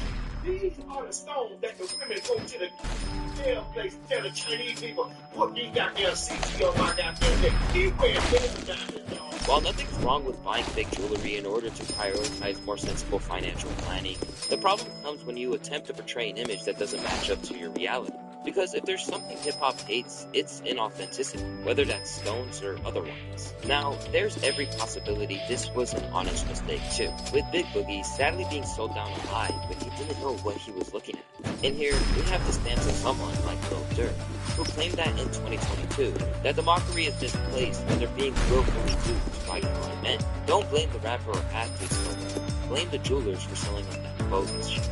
Where Jacob the jeweler set the precedent for these high-end stores to harness the hip-hop market, he's far from the only one who's done so. And much like the chains of watches themselves, accusations that they're scamming are also hardwired into the culture. Among those who found themselves embedded into the rap world is Texas' Johnny Dang, immortalized in tracks like That Mexican OT's Ode to His Name, and with all the photos of him posted up next to top MCs. He's rubbed shoulders with so many big names that he's basically a celebrity himself at this point. But there are several controversies surrounding his business that have cast a shadow. For starters, there have been many claims that he prioritized high-profile clients even after you paid for his services. Because of that, up-and-coming rappers like Money Gang Slugga, who have poured their savings into trying to get that love, ended up getting pushed to the back of the line. We had ordered this piece from Johnny Dang, and I don't know what was going on. This was like the time the baby and them was going crazy, going to get shit from. So I don't know if it was focused on the rapper shit only, like big time celebrities. But it took us probably like 90 days to get these people done. So in the midst of me waiting, and I spent $10,000 already. I ain't even got no plane. I've been waiting. That's why I got dates. This is a symptom of Johnny's success. Johnny Dang's at the point where 10K is nothing for him to rush to. When he's done, Migos and Lil Baby spending 100K up. But that's not the only problem that he's facing. As while his status as one of the elite should mean that he only uses the best of the best, a former employee accused him of using CBD diamonds as opposed to the coveted VVS in many of the pieces he sculpted for rappers. That boy be putting that CBD shit in y'all shit. And I've had several clients who come in and they'll be like, bro, why my shit get set to CBD? Well, I don't know shit. Y'all gotta ask Johnny, bro. That's Johnny's production. Aside from that, the Vietnam-born jeweler is one of the many men who are accused of making bank from the black community without having any concern for its welfare or doing any community outreach. Man, when I look at Johnny Dang, he's the biggest culture in hip-hop right now. The jewelry these paying, they get overpriced. And if you think an Asian boy gonna give you a boy deal, you crazy. Come on, y'all think the Asian ain't no buzz on? If y'all think that Asian ain't...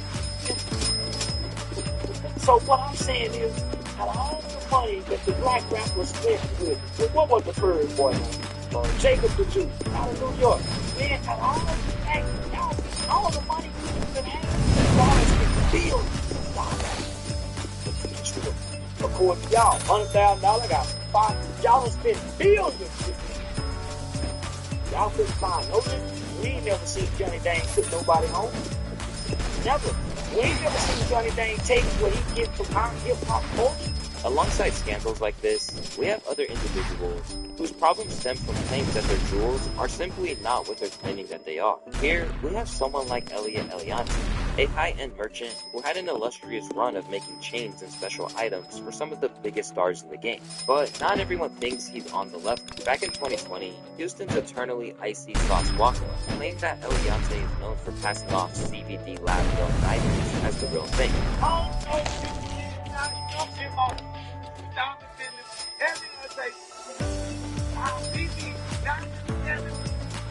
That's my traffic, New York, and tracks New York, and the rest of them jewelers be on your carbon vaccinated CBD diamond setting ass. First of all, let's just make this clear. See, I'm gonna take off my Quavo and speak to that. I gotta relate to you like a brother. You've been on my DM on my dick, been on my trust time for 4 years, and they'll say, don't you play this game. That is not the one to take that you make a wild and take off. What is it? Infinity League tank, wrapped around somebody's belt. You wanna know why? Who's up? You wanna know the bank number? So all these rappers got jewelry, maybe get in and buy it because your diamonds are fake. As soon as they go to another jewel, they put it in that machine, that X-ray machine, they show you these are CBD diamonds. And while he's never responded, it's notable that even after Sauce's rant went viral, he never sued him for slandering his business like that. This is where Gabriel Jacobs and Raffaello & Co. had a major problem after one of his biggest clients stepped out in something labeled fake. A few years back, Lil Baby was sitting at the gala with a watch that he described as not the regular, specifically a Patek Philippe model for his 4th anniversary. If it was real, this would be a very sought-after timepiece. But soon, the infamous Big Watch Buster revealed it was anything but, featuring an array of errors. For one, it was the wrong shape and size of hands, and it also had a different date on its font. Lil Baby found out the fake was not having it. He hopped on Instagram and basically snapped, calling out Raffaello for trying to play him, and then out to get his post, he made it very clear that you should never hand him a fake. Martello & Co. issued a full apology. They said they didn't properly inspect the piece before selling it. They took full responsibility, refunded him, and even threw him some free rings to make up for the embarrassment. But by then, the damage was already done. It was a loud reminder that even at the highest levels, artists are getting sold fakes. And the only reason it could be tonight was because Lil Baby posted. If he hadn't, thinking of his work,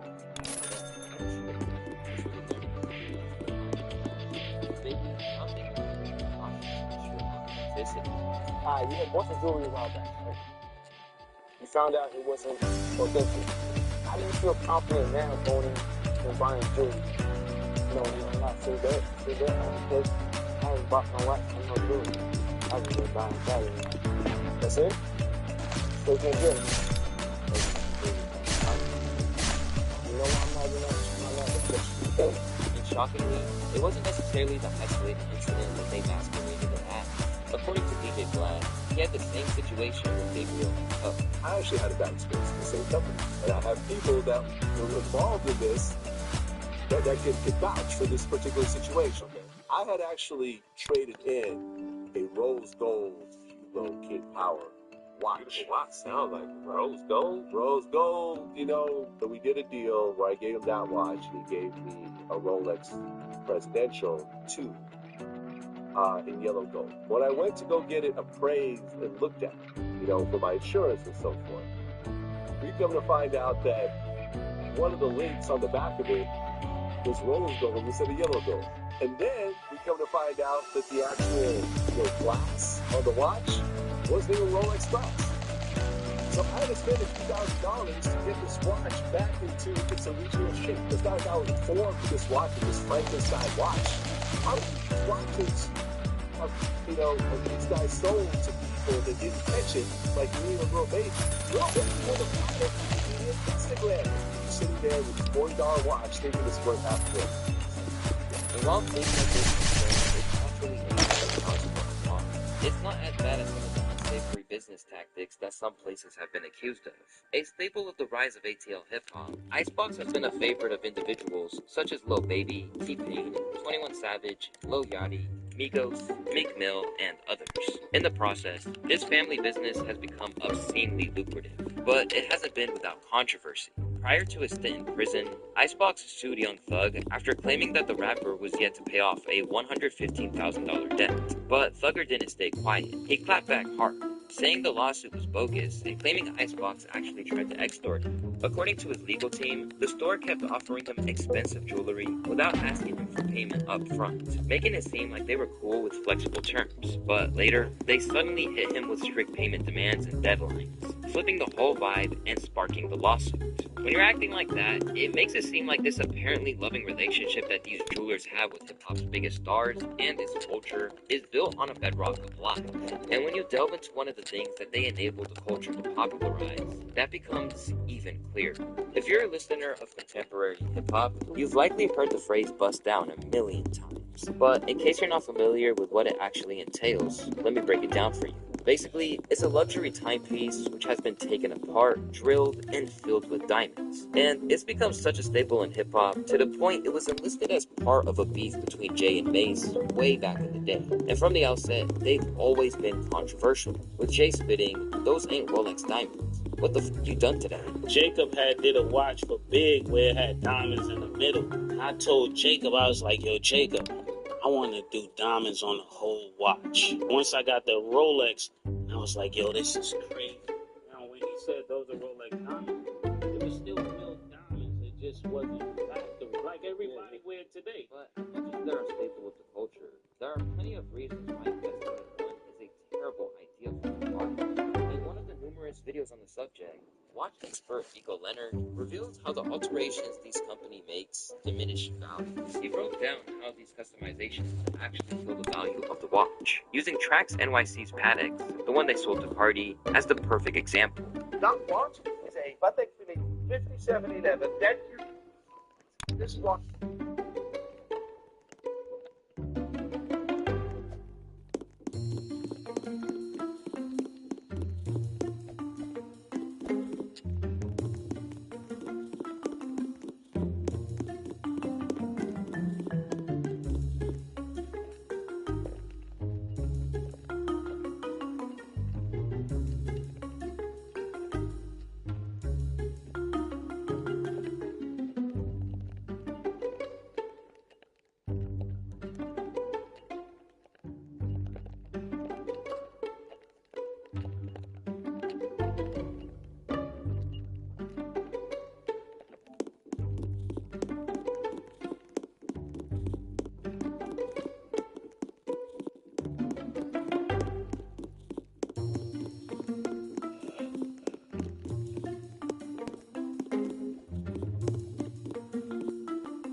just like ability to impossible with me.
see what it is.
Led to Akon accidentally finessing French Montana.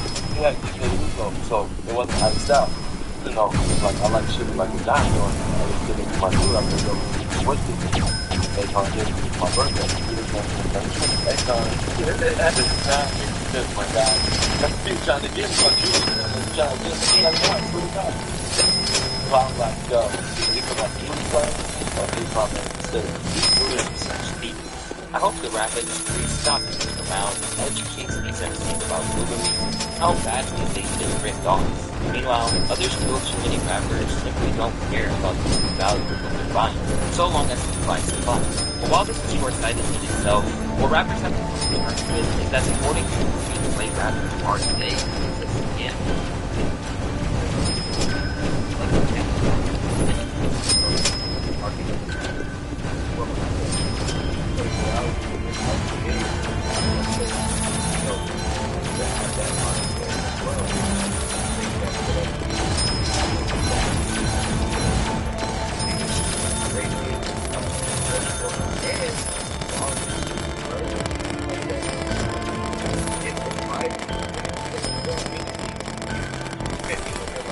They get excited. So and it's like most people feel like that when they see those days. I'm because I don't really think it has to be, so I would just talk about situation. People are wrong. You know, something not to use.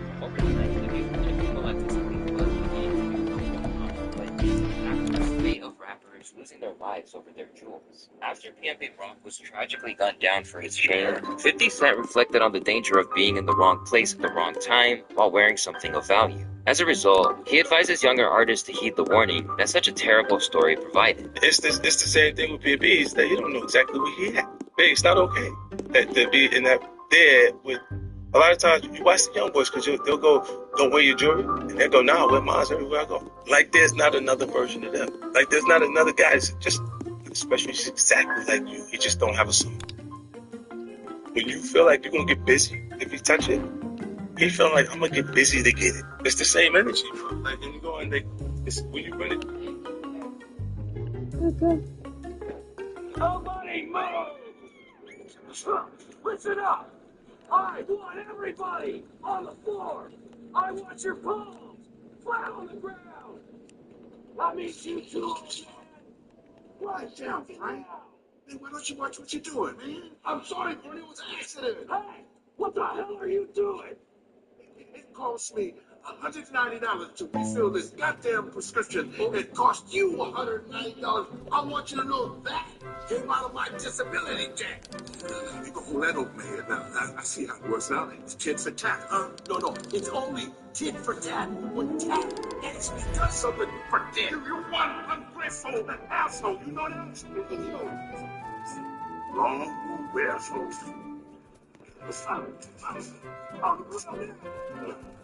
Oh.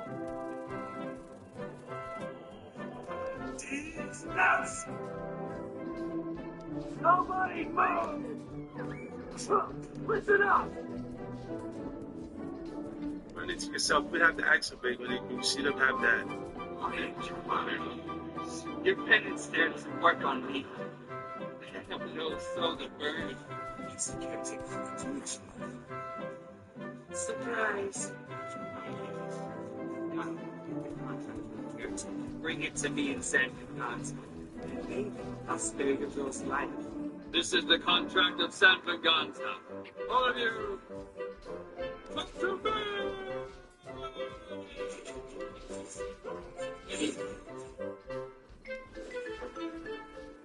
How does it feel to have all that evil inside of you? Against the swimming, but there must be souls to burn. You hate to feel pain.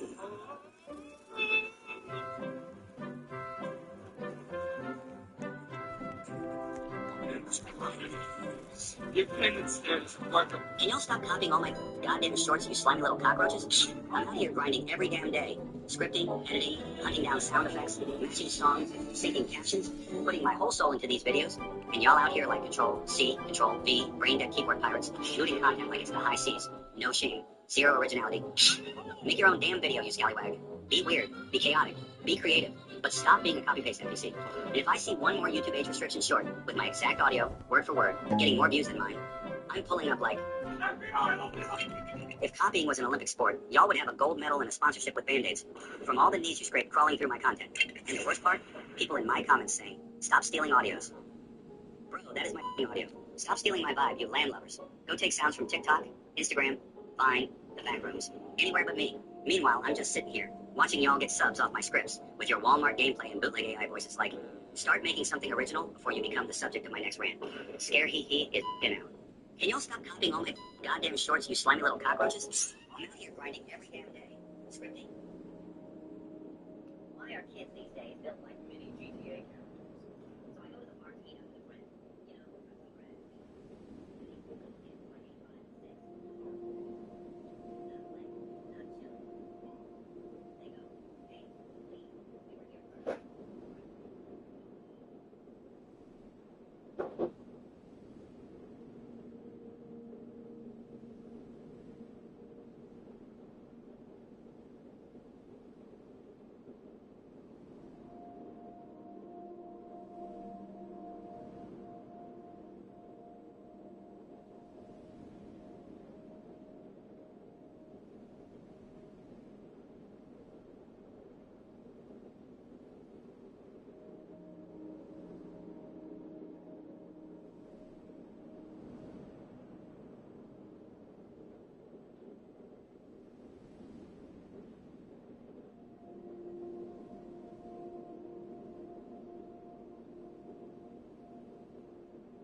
think this song is overrated or just good?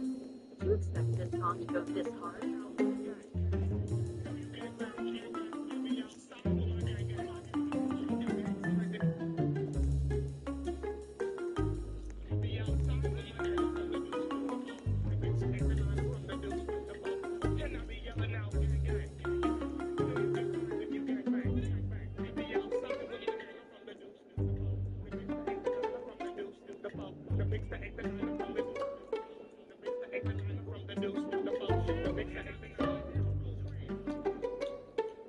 Daredevil tries to buy a TV.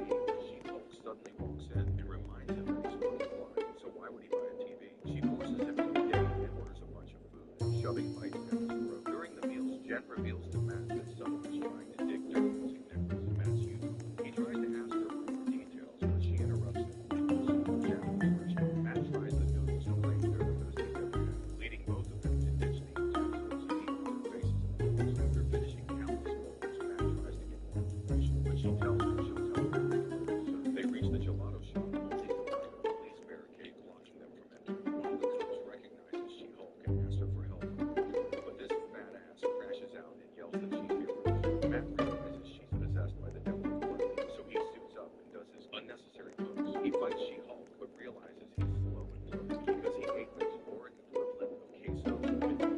Mr. Hyde suddenly shows up and She-Hulk attacks him, demanding her gelato. Daredevil ultimately casts the devil out of her and realizes there's other deadly sins he has to deal with. The next day he enters a bar and finds himself face to face with a Wolverine who just beat up a bunch of people. He asks Logan to report to Hell's Kitchen, and Logan responds that he was passing out and just needed a drink. Daredevil immediately senses that Logan has also been possessed and thinks to himself that Logan couldn't have found a more perfect vessel. Logan charges at him, and they engage in a fierce fight. Matt suffers a lot of damage. He gets thrown out of the bar and kicks Logan off and into a garbage truck. He jumps in the truck and the fight continues while he lies down and watches. Can't help but think how much of a utopia New York is. Matt holds Logan in the chokehold, so Logan jumps in the truck. Daredevil uses all his strength just to stand up and finds out that Logan is already healed from all his injuries.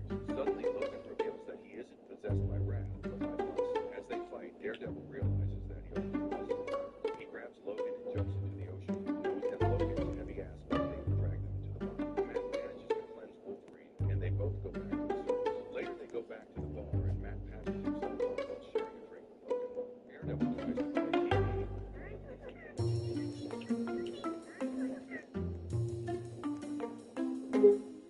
I was assigned a strange, mysterious task. They sent me to a place an isolated from the rest of the world. Every day, I find landmines on the edge of the cliff. It was to prevent something from landing at the canyon. I also checked the fence for damage. The place looked abandoned, but there was a heavy automatic turret every 500 meters. I lived in a watchtower nearly 100 meters high. It stood alone on the edge of the cliff. Before leaving, the veteran warned me never to communicate with the people on the other side. I asked him what was at the bottom of the canyon. He didn't answer. He just pressed the detonator in his hands and threw a bomb into the abyss. 15 seconds later, a loud explosion echoed upward, followed by a series of blood-curdling screams. He said they were called the Hollow Ones. That was all he knew. After the handover, the veteran left alone. Now I've spent a whole year alone in this area. No contact, no communication. In the end, I'll get millions in compensation. The next day, I started work. It sounds like a dangerous job, but most days, it feels more like maintenance work. One afternoon, I picked up my binoculars just to take a look at another town. Then I saw a woman chopping wood. She seemed to sense that I was watching her. She stopped what she was doing and turned to look at me. Froze. The veteran's warning echoed in my mind. Never interact with anyone. That night, the thunder woke me up. I couldn't help but pick up the binoculars again. She was sitting by the window.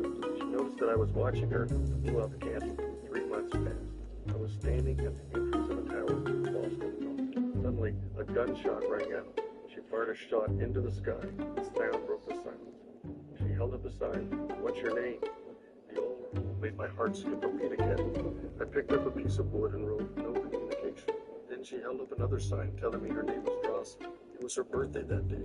I raised my glass and silently toasted her. She smiled back. For the first time, I no longer felt alone. We began to communicate with signs. Two isolated souls slowly drew closer, and she pointed downward. followed her gaze. Dark shadows were coming up the cliff. They were already very close. I saw those creatures with my own eyes for the first time. Without hesitation, I detonated the landmines. Some were blown back down the cliff, but more continued to surge upward. Rotha activated her turret. We fought side by side.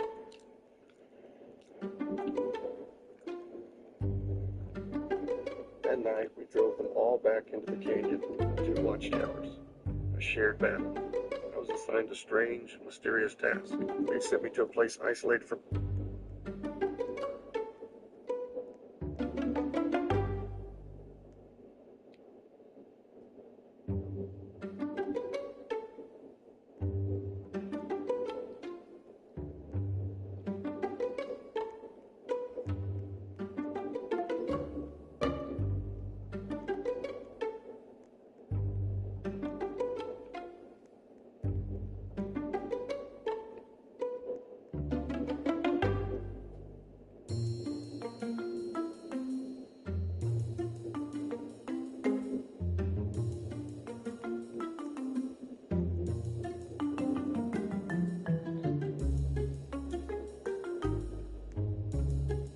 In my eyes, cops are worse than dogs.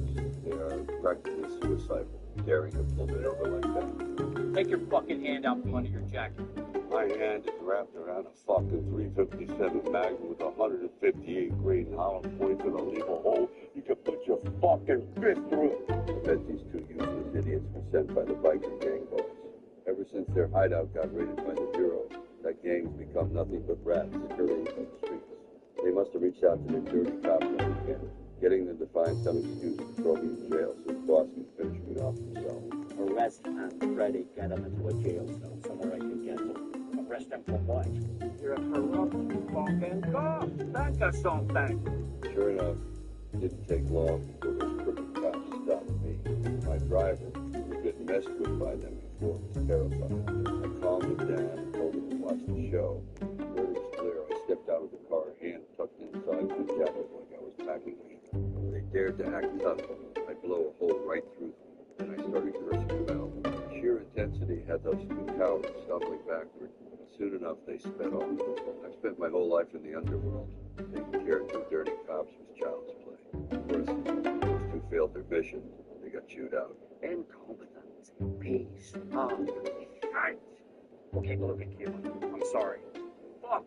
Don't fuck. Clearly, the biker gang wasn't done yet.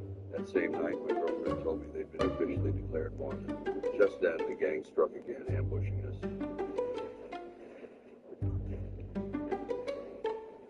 Vanishing into the night. The next day, I visited her in the hospital. I told her to focus on recovering while I handled revenge. She also gave me a crucial piece of intel. The gang's money laundering account held a massive fortune. That got me pumped. My favorite thing in life is turning other people's money into my money and other men's women into my women. So I reached out to Bogey and the hacking front. Turns out selling weed was just his side gig. Raiding crypto accounts was real special. Even though his computer was confiscated by the Bureau, that didn't stop him.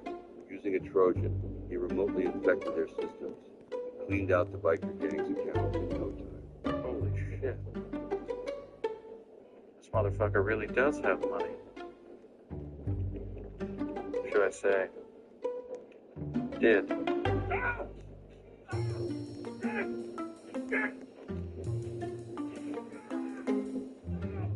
With $8.2 million now in my pocket, I can buy all the ice cream I want. Just thinking about it made me grin. I even tossed my girlfriend a little gift of $2 million inside. When it comes to women, I'm never stingy. Meanwhile, the biker gang was in chaos after losing their fortune. The boss lost his mind, rallying every last thug for all-out war against me. In my eyes, It's 7 a.m. One day, Steve Rogers wakes up in a prison cell with no memory of how he got there. Realizing he looks like Jeffrey Dahmer, he steps out and meets a fat Steve Rogers. They try to figure out what's going on until the prison door opens, and a bearded Steve yells and runs outside. A dog in a jumpsuit leaves his cell, and they find out his name is also Steve. Minutes later, they hear a scream and see the bearded Steve thrown back inside with a bunch of injuries. The door closes, and a buff Steve locks them inside his cell. The bearded Steve says there are obstacles outside, and someone knocked him out before throwing him back. Jeffrey Dahmer yells at the door, demanding answers while Buff Steve calls them idiots, saying this place is hell. On the second day, the door opens and Bearded Steve runs outside and gets thrown back in, calling the other Steve's cowards for not helping. He does the same thing on the third day, while Nerdy Steve talks to the Fat Steve, who reveals that the dog told him they're all variants of each other from different universes. Over the next week, Bearded Steve keeps charging out and getting thrown back, claiming he'll be ready next time. When the others ask what's out there, he just calls them chickens and tells them to see for themselves. On the 11th day, Nerdy Steve joins them, but both are beaten out and thrown back in. By day 14, Dog Steve decided to join them, and they make plans on how to escape, only to be sent back all the same. On day 17, Dog Steve tries to convince Fat Steve to join them outside, but Fat Steve tells him to leave him alone. The three Steves keep training while Buff Steve stays in his cell, refusing to help. Eventually, Nerdy Steve convinces Fat Steve to come with them, and they all make a run for it, but get thrown back in again. And Buff Steve steps out, revealing an American flag painted on his face and Wolverine-like claws, telling them it's time to get the hell out. They all march out together, dodging every obstacle, but this time there are 5 mysterious figures who throw shields at them, revealing it's Captain America shield. The figures step forward and reveal themselves as other Captain Americans and congratulate the team, explaining this was a test since there is a great threat coming, and they are recruiting every Steve Rogers they can find. One day, Steve Rogers. This guy spent $100 on a 15-inch Capri Sun, but you won't believe the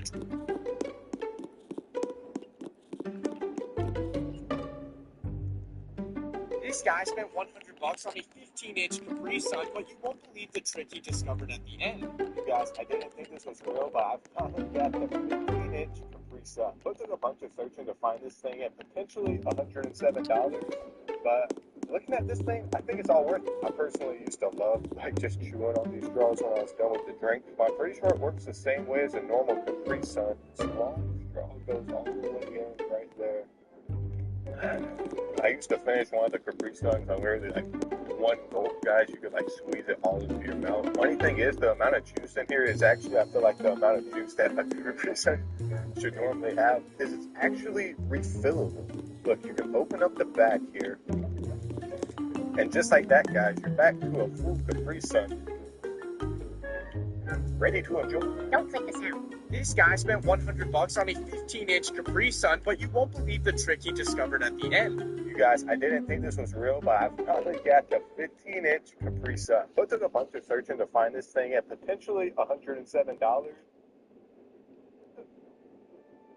When did you realize how lucky your childhood was? I was getting my oil changed last Tuesday when I overheard this conversation in the waiting room that completely shattered me. This teenage girl, maybe 16, was on the phone absolutely screaming at someone. You're so embarrassing. I can't believe you work at Walmart. All my friends' moms have real jobs. She was saying this loud enough for the entire place to hear. The mechanic behind the counter, this middle-aged woman with grease under her fingernails, just kept her head down and focused on her paperwork. But I could see her hands shaking slightly as she wrote. The girl continued her tirade. Sarah's mom is a lawyer. Jessica's mom is a doctor. And my mom stocked shelves like some loser. I told everyone you were a manager, so I wouldn't. She paused, then her voice got even cooler. God, I wish Dad never left so I wouldn't be stuck with you. That's when the woman behind the counter looked up, and I realized with horror that this was her daughter. The girl was talking about her own mother, who was literally working to pay for this spoiled brat's car maintenance. The woman's voice was barely a whisper. Honey, I get off at 6. We can talk about this at home. But the daughter just I wanted to say something to her, but I did not. Instead, I just watched this woman take a deep breath, wipe her face, and go back to work like a TikTok. She was probably picking up the just to afford her daughter's car insurance, gas money, and all of the things that make a teenager feel comfortable.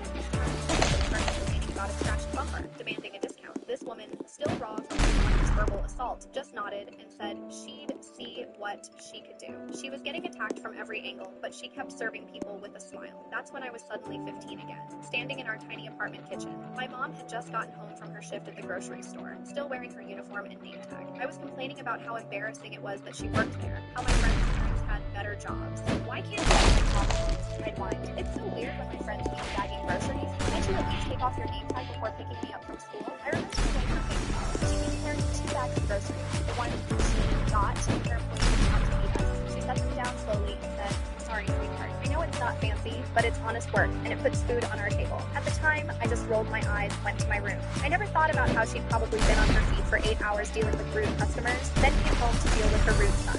Sitting in that waiting room, I realized I'd never once thanked her. Not for the food, not for working on her feet 8 hours a day, not for the fact that she never once made me feel guilty for being an ungrateful little brat. I never asked about her day, never noticed when she was tired, never appreciated that she was doing everything alone. I called her right there from the parking lot. Hi baby, what's up, Mom? Do you remember when I was a teenager and I used to complain about your job? She laughed softly. Oh, honey, you were just a kid. You didn't understand. I understand now, and I'm sorry. You were the best mom in the world, and I was too stupid to see it. There was silence for a moment. Then she said, you're going to make me cry at work. Good. You deserve to cry happy tears for once. That woman I just watched getting emotionally destroyed by her own daughter, she was still working, still trying, still loving unconditionally, just like my mom had. 20 years later.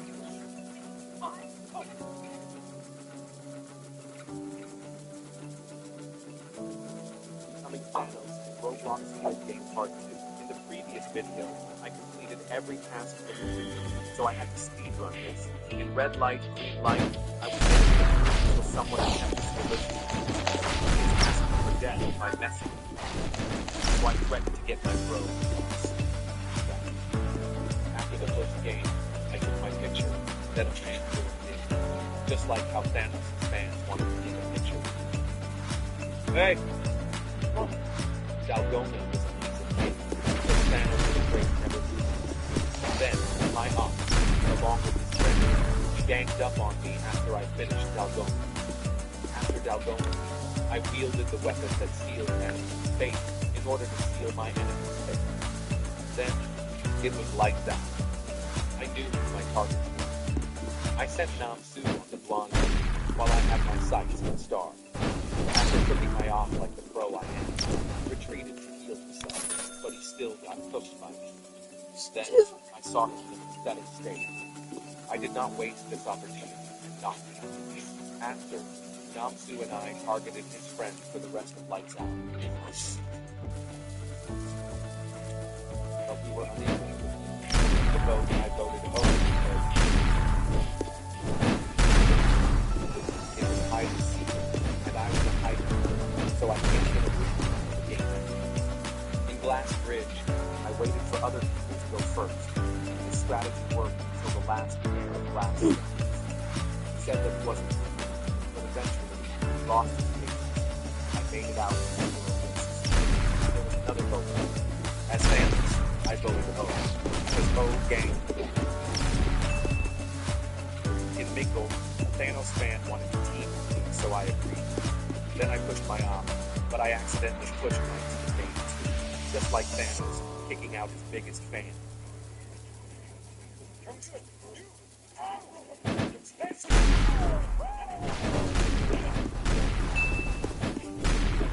It is time for the final game. Like Sonic once said, this ends now. I comboed him left and right, with my arm unable to keep up.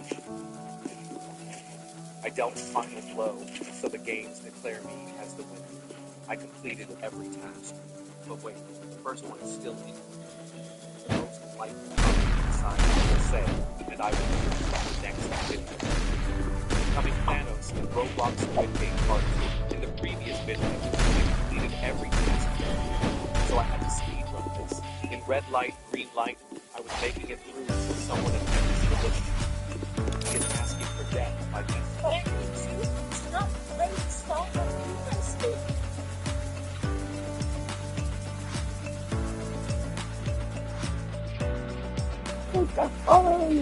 Chato.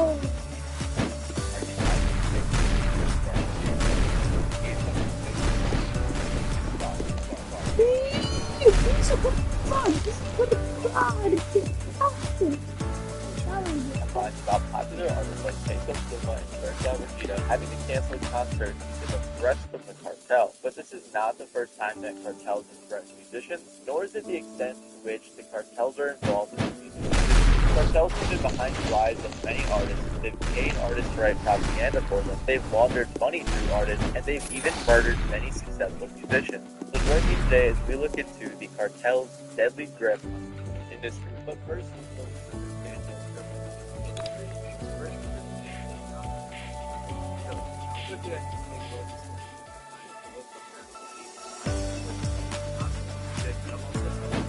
cartels. I've just seen a couple of headlines lately that maybe we can investigate this on top of some stories that I've heard online over the years. So I'll make sure to explain it to the best of my ability, but if I'm wrong about anything or mispronounce something, feel free to let me know in the comments below.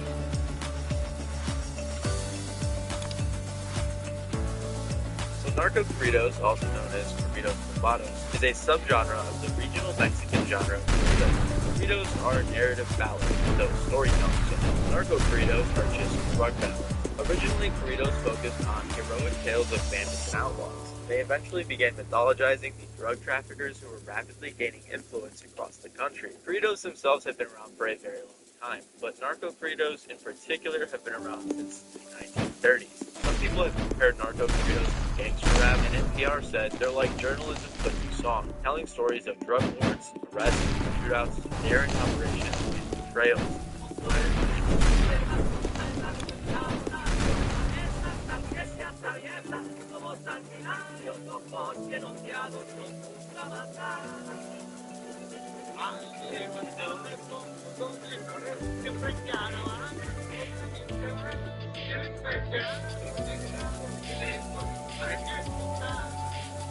However, unlike rap, I find it very funny how these songs are so happy and upbeat, because if you're not a Spanish speaker like myself, I highly doubt you'll be able to guess.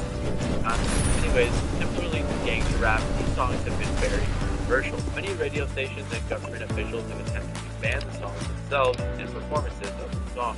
Even in California, one radio station stopped playing the songs altogether, and NPR said in 2009 that the glorification of the drug trade has irritated the Mexican government to the point that narco-corridos are banned from Mexican airways. And I believe to this day they are still banned. Tijuana's Secretary of Homeland Security even canceled a concert because he suspected the band had connections to the cartel. At one point, the Mexican government even proposed prison sentences of up to 3 years for people who make this type of music. One band called Los Tigres del Norte was even fined $25,000 for performing with the government corridos. Some lawmakers in Mexico have called for the banning of corridos altogether, while others have said things like, the corridos are attempted by the Mexican society in terms of the world around them.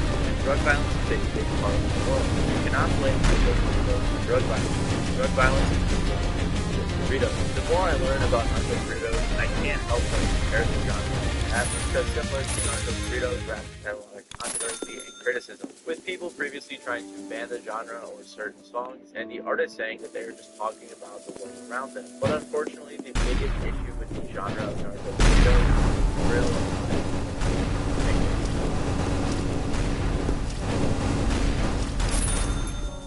Because of the lyrical content of narco-corridos, it has angered a variety of different cartels for a variety of different reasons, which has led to them threatening and even murdering musicians. Paulino Sanchez is one of the most popular and strongest musicians in the world. His life is actually crowded and fascinating. But Paulino had a very rough childhood, and when he was a kid, he witnessed his sister get kidnapped and raped by a guy named Hector Perez. Apparently, Perez was a wealthy and powerful man. Many people also speculate that Perez was a member of the cartel. A few years later, Cholino ran into Perez and allegedly killed him. After that, he fled to Tijuana and helped people sneak through the border. He later went to the United States and worked a few odd jobs, but also apparently sold drugs to friends. And he was also allegedly killed by coyotes. By the way, there's not a ton of clear information about Cholino, which is why I keep saying allegedly, so make sure to take everything with a grain of salt. Anyways, in 1984, his brother Armando was shot and killed in a Tijuana hotel. After this, Cholino decided to follow his childhood dream and start writing corridos about his life experiences. Around this time, he also spent 8 months in prison and supposedly got somewhat involved in cartels that used music. Over time, his career began to pick up, developing a fan base, but his life would continue to get crazier. In 1992, while performing at a nightclub in Coachella, a man came up on stage and fired 4 shots, 2 of which hit Cholino. Cholino began firing back, facing towards the crowd, which led to about 7 people getting injured and 1 person dying. That same year, 4 months after the crowd, the exact message on the note is not known, but many people believe that something along the lines of him dying after the performance. There is footage of him reading the note and crumpling it up, as he looks very nervous after reading it, but he continues to perform anyway. This is where details start to get murky, and there's a few different stories about which circumstances he left under. But what we do know is that the day after his performance, at 6 in the morning, Paulino Sanchez was found dead. And because of his crime-ridden life and alleged relationship with cartel members, many people believe that his death was related to the cartel. Since his death and because of his influence, many people have called him the King of Corrido. While this may be one of the more popular examples of cartel-related deaths with musicians, unfortunately there are many more. Sergio Gomez was another artist who was very popular. He was the headliner of a band called Que Paz de la Sierra and costed $100,000 just to book the show. He was born in Mexico but created the band while he was living in Chicago, and he was living in Indiana just before his death. His group didn't even make Narco Corridos, but for some reason angered the cartel and received multiple threats about performing in certain cities, which even caused them to cancel some of their shows. It's not easy being the one everyone counts on to keep your operation running. That's why at Granger, we're here for you. With professional grade industrial supplies and fast delivery. Call thegranger.com or just stop by. Granger, we're the ones who get it done.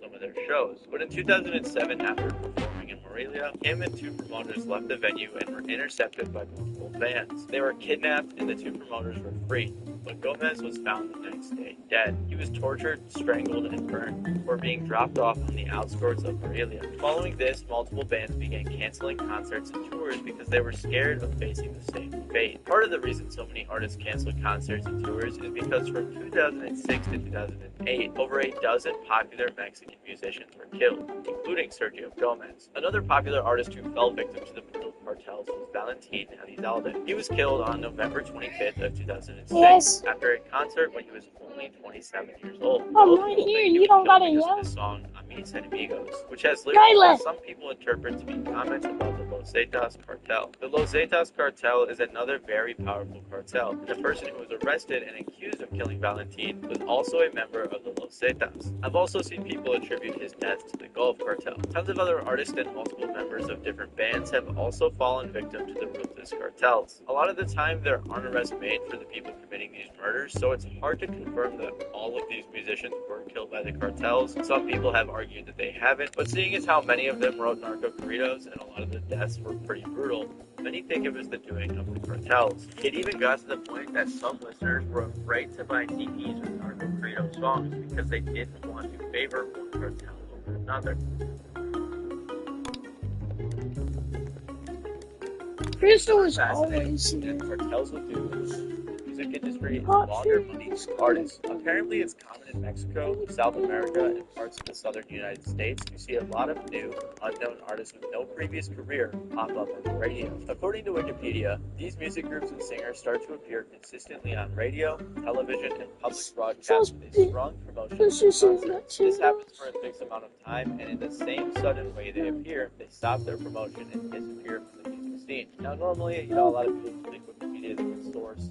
I normally just go there to find other sources, but they were all archived. However, based on the cartels involved in the music industry and some things that were covered, I don't think this sounds too far-fetched. So what people think is happening is that the cartels are making their own industry plans, in a sense, with payola and other methods. Then what they do is they launder their dirty money through these artists. A concert promoter in Mexico even said, the narcos are completely involved in the business. They control everything. It's like a mafia. Another incident happened last year in which two record label executives were arrested by the FBI for doing business with a concert promoter who apparently had ties to a cartel. The concert promoter's name is Jesus Perez Aguiar, and he is listed as a narcotics trafficker by the United States Kingpin Act. An ex-artist of their label, Del Records, whose name is Gerardo Ortiz, also makes narco corridos. He had performed at 4 concerts organized by Perez and was even warned by the FBI that Perez was under investigation for these trafficking charges, yet he still performed after being warned. The government also believes that Perez is laundering money for the cartel as well, and the U.S. Treasury Department said Perez uses violence to obtain concessions to operate these concerts under the name of his music promotion business. They also said he often promotes musical acts known for singing narco corridos or ballads that glorify drug traffickers and their illicit activities. Some of these acts have ties to drug trafficking organizations. So if Perez and some of the musicians he's promoting are linked to the cartel, it's not unbelievable that him and these musicians are laundering money for the cartel as well. Another thing that happens is cartels will pay money for artists who write narco corridos about them, glorifying them in an attempt to spread propaganda. A lot of the real life drug runners would be commissioned I do go for themselves, and these corridos would be sort of propaganda before their organization. Apparently, this is a very common thing that happens in the music industry with cartels paying artists to write songs about them. They will detail battles between the cartels they are promoting, police, or even battles against other cartels. Sometimes these artists will also be related to the people in the cartel. Interestingly enough, a journalist for Medium said that while Tolino Sanchez was in jail, people began to find out about his writing skills. So apparently, he would be commissioned by low-level narcos to write narco corridos about them, so that way they could get more attention. I actually did a video on musical propaganda a while ago, and it's pretty underrated, but in the video I covered how this has been going on for centuries in different countries around the world for a variety of different reasons. So it isn't very surprising that the cartel has gotten involved in musical propaganda too. It seems like, based on all of the incidents and information we just covered, that the cartel does seem to have some regular involvement in the music industry. Like I mentioned earlier, one concert promoter in Mexico even said the narcos are completely involved in the business.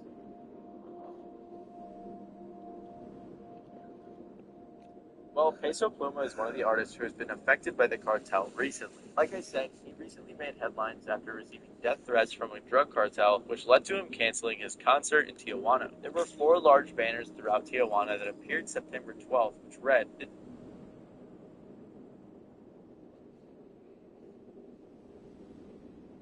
He was good.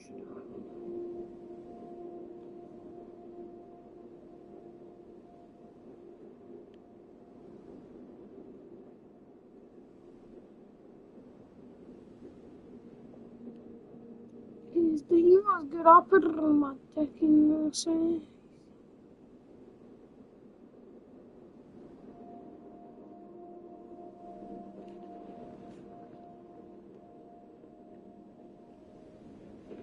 I want practice, bro.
That's what we call light work.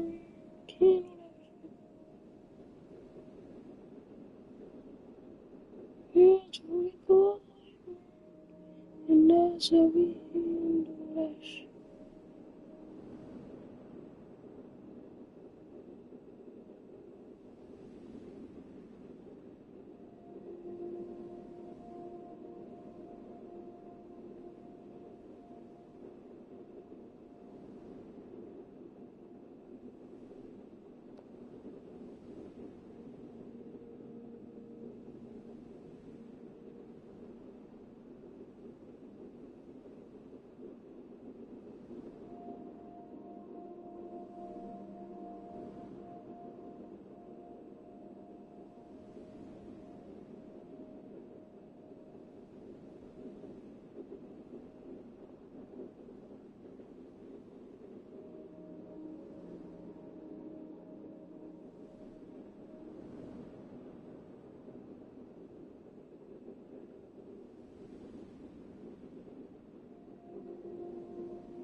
Hey, fuck you, Sparky bitch.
Oh shit. No, they just leak it on you.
That bitch got killed with me. I don't even got that. Y'all niggas need to fight out here with me, cause y'all niggas hands.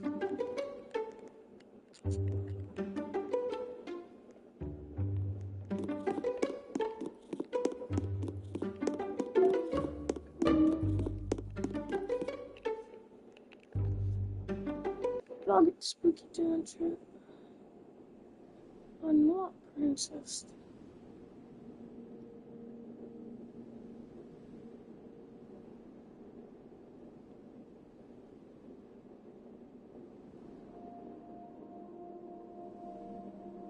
Or not, Phoenix was so mad.